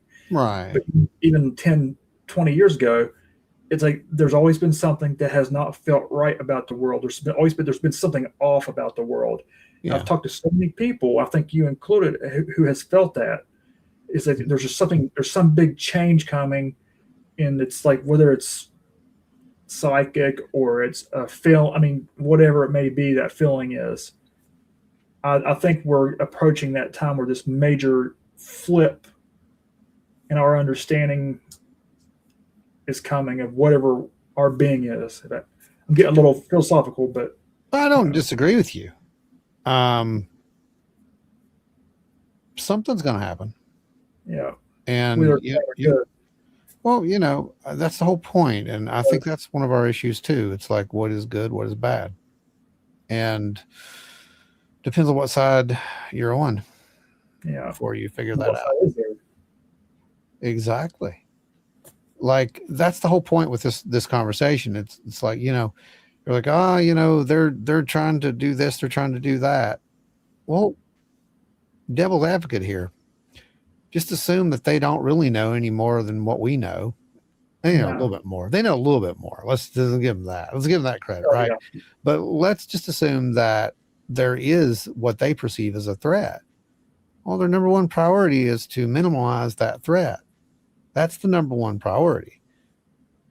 The problem is we don't have the technology to minimize such technology. You just can't do it, man. You can't fight,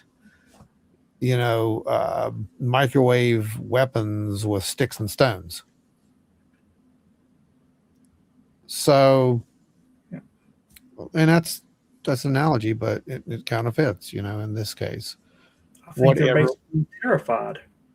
Well, they could be. I'm just saying this is a devil's advocate. I'm not saying trust the government by any means. I'm saying, that there is a version of reality where there is a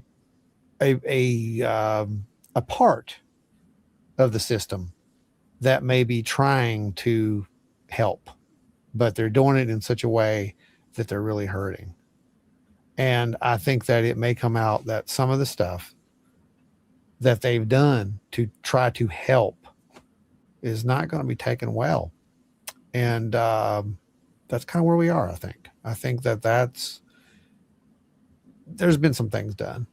And, it's what we keep talking about. We've talked about it for a while. It's like the international crimes that have been committed, all that stuff, right? Well, what if it was all because they really thought they were doing the right thing?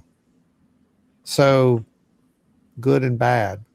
It's not a lot different than what the Germans did in the concentration camps, the experiments, what our own country has done to some of the ghettos here with experiments with drugs. And I think it's a little different, because if you really think that you don't have a choice, like, we've got to beat the whatever these things are, right? We've got to beat them. We've got to do everything we can possibly do. And if that means breaking international or even human rights laws, they're going to do it. Oh, yeah. That's what those people do. And there's a possibility that some of that stuff's happened. I don't know. I'm just saying, it could have stories are true, that we hear about. What's that now? Well, if these abduction stories we hear about are true, and I'm not talking about alien abduction, but human abductions. I don't know. I really don't know anything about that. I'm not shooting you down. I'm just saying I don't know anything about that. Oh, yeah, I'm still myself, I studied, well, you know what I studied. Come on. Basically, whatever that is, abductions. You call it alien abduction, call it contact phenomena, call it whatever you want. And I know there are people who say, well, some of that was a psyop, and that those people were being, taken by government, and they were acting like they were, whatever this is. Yeah, that's not the case though. And I think that's where the disinformation comes in. I think they want you to be so scared of this that you don't see the real thing, whatever that is. And you hear the reports of all the missing people in the world, like in particular, you hear about a lot of Native American women that go disappear. They've been disappeared. They never seen from or heard from again. There's quite a larger number of Native American women that have gone missing that have never been accounted for ever. Yeah. Makes you wonder. It makes you wonder if there is something to that stuff, man. It just makes you wonder. It makes you wonder. And I'm not going to feed into the paranoia because again, we don't have that. We don't have that data. Right. It's not our thing. And there are others who do that. But I think that we can't dismiss the possibilities of some of this stuff. And, like I said, I think that there's a lot more to this than what most people are going to be okay with. Mm-hmm. But I also think that some of that may be theatrics. I think it's like mythology. There's always a little bit of truth to mythology because it does not come from nowhere. Yeah. It comes from somewhere, even if it's just a teeny tiny little piece. No, what you said. That's it right there. And I think that that's important to look at, Dave, because, mythology is the lie sandwich, right? Because you've got a little bit of that truth in there. It's just gotten layered with interpretations and misinterpretations, etc., over the thousands of years. And our mythologies, that's why they're real.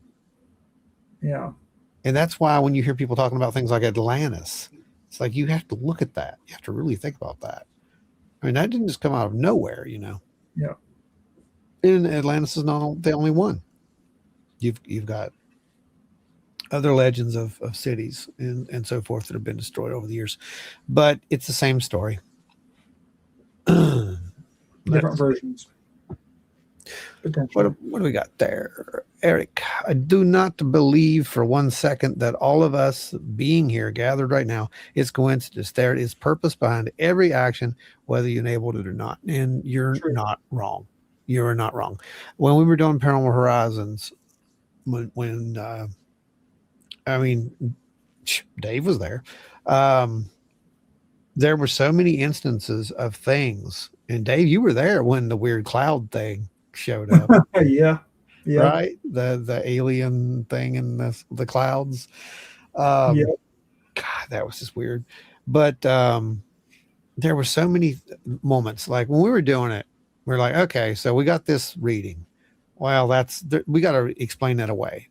Okay, so when we go to try to explain it away, we started getting readings on other pieces of equipment that shouldn't be affected by this piece of equipment. It's like, well, that shouldn't happen. And then all these other things just started, like, oh, you think you figured that out? Watch this. And something else would happen.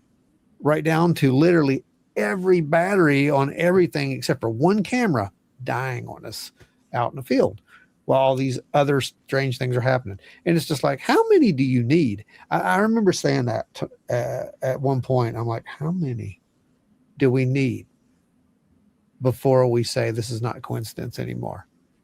And it's like, you know what? I'm good, because if we don't just accept what this is, we might just disappear in the field one day. I don't know.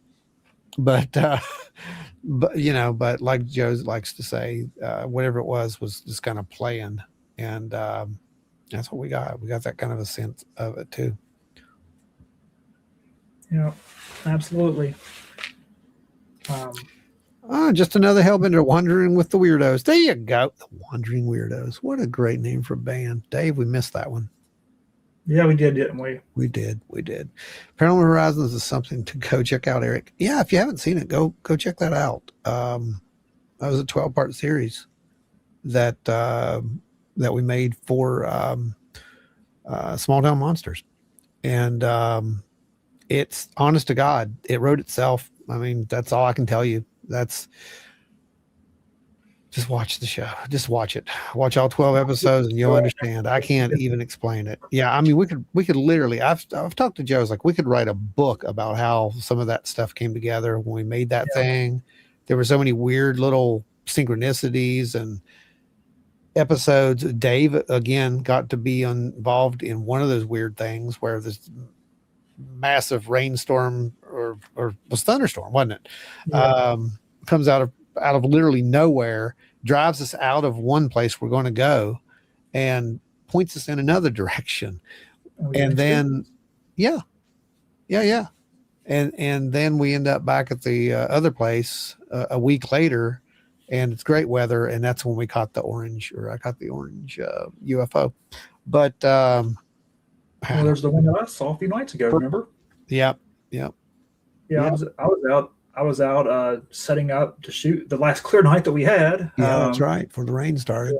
Going to shoot, and I just remember I just happened to be because I had to pull along to the North Star, and I happened to be looking up to North Star as I'm guiding my scope, and I just see this thing going across the sky, and I'm like, well, that's not a satellite. It's way too high to be an airplane, and it had no blinking lights, so it did. So I'm not saying it was an alien spacecraft, but it was it had that whitish, goldish appearance that we commonly see. Yeah. And I remember it just kind of going across the sky, disappeared. And I was like, oh, okay, well, that was weird. As it hit the North Star, it disappeared. I thought maybe the light maybe just kind of blinded it. Next thing you know, it pops out. And from my perspective, about 5 feet further out, obviously probably more like a half mile, but it just pops out, or there's light again, and then it's gone. Poof. That was really weird. Yeah. No idea what it was. No idea. No idea, right? And I think that's the thing we have to remember. We don't have an idea of what it is, right? I mean, everybody thinks they know what it is, but we don't. Eric, look, you were one of the ones who's been sitting in the bleachers just kind of watching the show. Hey, congratulations for coming down, on the field and playing a little bit. This is how the shows work, man. And you've seen that obviously by now. We've also got what's it? Also Remember Small Town. Yeah. And their other channel. That's right. I think some of our other ones are on that one as well. Something TV, I forgot what it's called. I can't remember. I've been busy this week in Small Town. Yeah. Facebook. They're working on something right now. Yeah, they got a lot of stuff going on. But yeah, what's that, Octo? That could be a whole book by itself, just a story. No, it really could. You're not joking. And we've literally talked about it because there's so many things that happened that we haven't talked about, and it's just bizarre. It was just bizarre. I mean, the whole experience was bizarre. And then I knew that we were probably going to go into hiatus, or the series wasn't going to happen again, or whatever. But the thing is, we had these other episodes already shot, and there's good evidence there. It was good stuff, and that's where I was like, we're not just going to say, we got to do something with this. So that's where Strange Realities came from, and Strange Realities it's just different. The way that the stories are told, the way that it's not episodic. I think that's the thing. Horizons was definitely episodic, and it was not designed to be that way. That's the funny part. It was just weird, and you get to see some of the weirdness that happens in that in real time, our reactions to it, But we got led, for lack of a better word. We need to create a Strange Realities graphic novel of all the experiences. That'd be really could I could see it. That actually would be kind of cool, man. That actually would be kind of cool. That'd be fun. Have us a good artist to do the graphics, which I could be you. Storyboards, all that good stuff. Just have fun with it. Like I don't have enough stuff to do, buddy. I'm giving you ideas, my friend. Oh no, let's not do that. Let's not do that. I'd be a good gift at one of the upcoming gatherings. Yeah, it could be. Yeah. I do know that we'll be showing some stuff at the next thing that will be out. There'll be Saucers Over Appalachia, down there in Bristol. That's going to be fun. Andrew, this is actually my first full episode of your group I've been able to catch for this channel. Well, welcome aboard. We're here every Thursday, and we never know what it's going to be about, to be honest with you. And every now and again, you'll find a special pop up here, like we did the day of, when they start dropping all those disclosure files or whatnot. We came on the very next day and did that as well. So every now and again, you'll get a special that comes up, and then you'll get to see our research as well pop up on this channel. We try to keep it all over here. Yeah, Unexplained TV. That's the one I was thinking about. Yeah. It's on there. I don't know how many episodes are over there at this point. At first, they were just putting the Bigfoot ones on there. But, we definitely saw some weird stuff. Yeah, there we go. Well, folks, I think that's probably about all we've got for you for this week. I do believe that if Dave's right, maybe tomorrow. And David, if that does happen, Joe will probably still be out. But if that does happen, we'll have to be here to go over, some of that stuff. So be watching for a special announcement. If you're over on our group, over on Facebook, be watching because if there is a drop, we will do a special if there's something there that's important. If there's not, what's that, bud? And the big thing to note on this, anybody that's watching this, us, me, you, Joe, if there's a release, we need to immediately begin downloading and getting it right away. Because most people, if you've been paying attention, you will see. Last I saw, there was 161 files, and then it went down to 158. That's right. They that's been verified. Yeah. Yeah. So you're not wrong. So yeah, as soon as you get a chance to get in there and get those files, grab them, because that's literally the only thing we can do. And unfortunately, Joe is very diligent and got every single one the day they came out this first time around. Yeah. So far we're good, and we just got those other ones, but they're kind of useless. I don't know why they would. I don't think that they would literally do anything to these NSA files. I will provide a link, by the way, for all that stuff for you guys in this. I'll go in here and edit this thing probably tomorrow and put in all the links for you so you can go check some of this stuff out.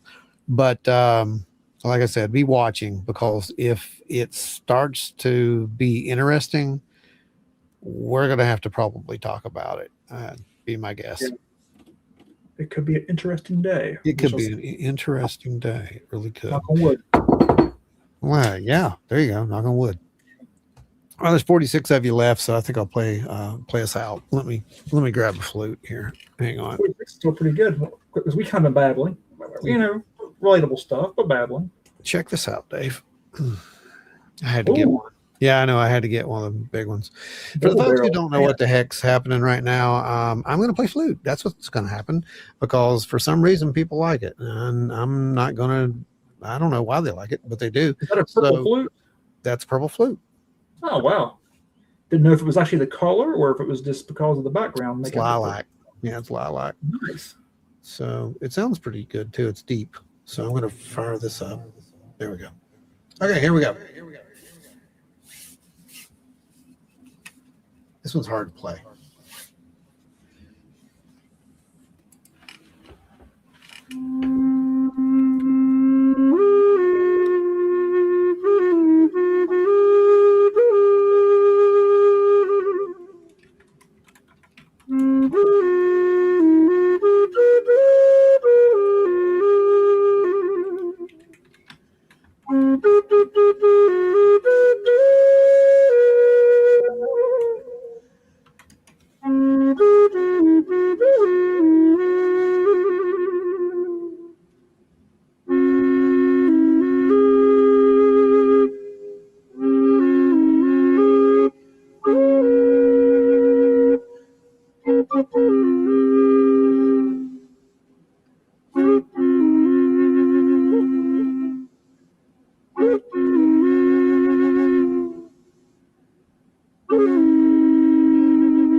There we go. Just breaking that one in on the air. Yeah, that is a 3D printed flute. These are those ones from I Am Sound.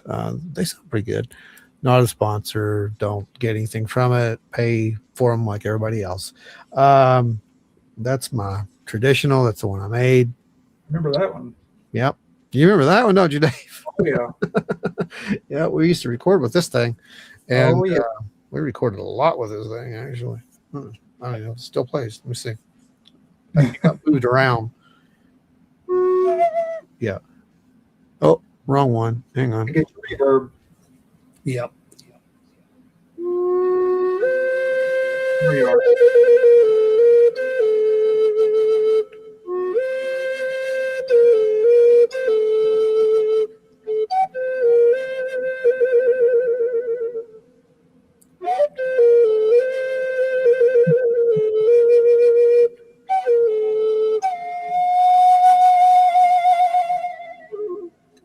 Yeah. There's nothing like the sound of a wood flute, though. Really, the 3D printed do sound great, but those wood flutes are just a.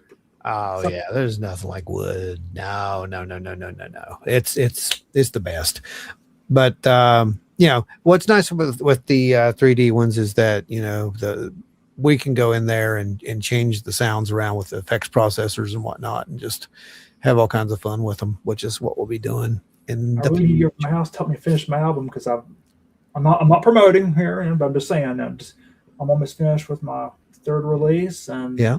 I needed some of Ron's special flute on it to put a crap ton of reverb, make it sound just more hypnotic. Well, we got a few of them to choose from. Yeah.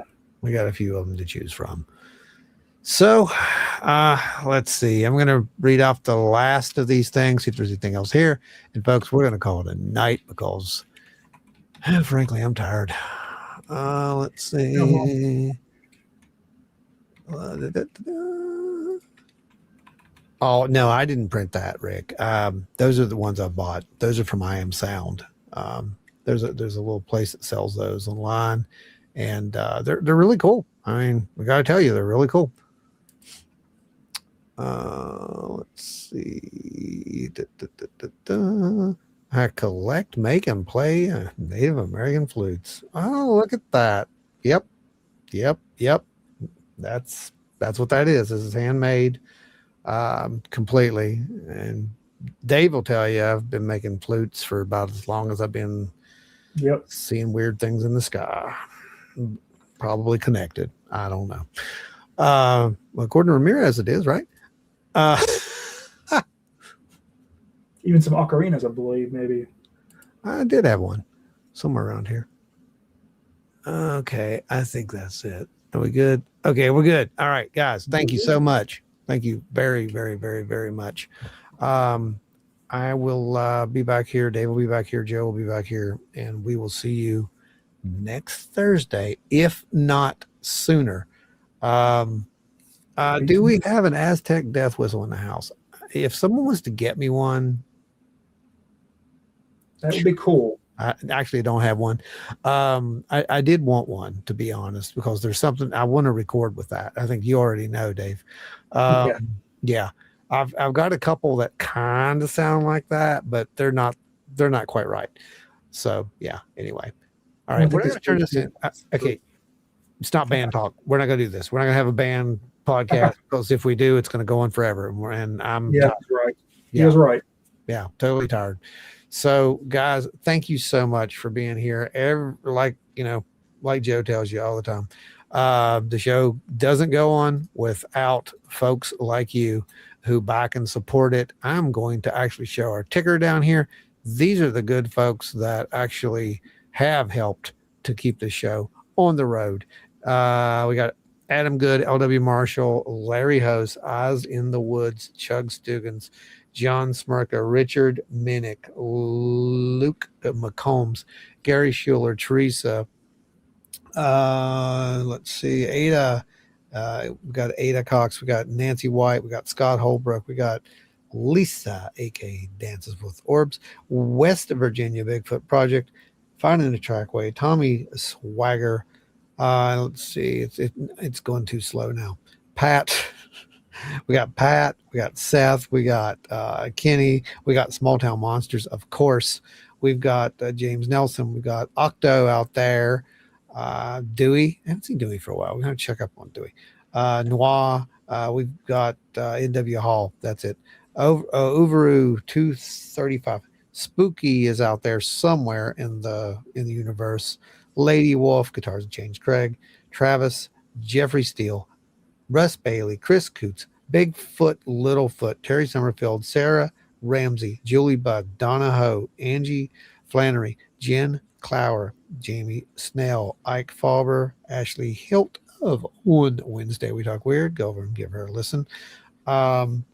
Lotus Flower, Wendy the Pooh Bear, Asher's Creation, Spirit Brothers, Paranormal UK, Pat Noble, Kim Drescher, Paul Sherman, Rick Skinner. You might have been on there twice. I don't know. John Barnes and the West Virginia Bigfoot Project. And if there's anyone else that we have missed, please let us know, and we will put you on the scroller as well. Those are the folks who have at some point donated to the show. They've bought one of those little super chats or stickers or whatever you guys do out there that keeps us moving.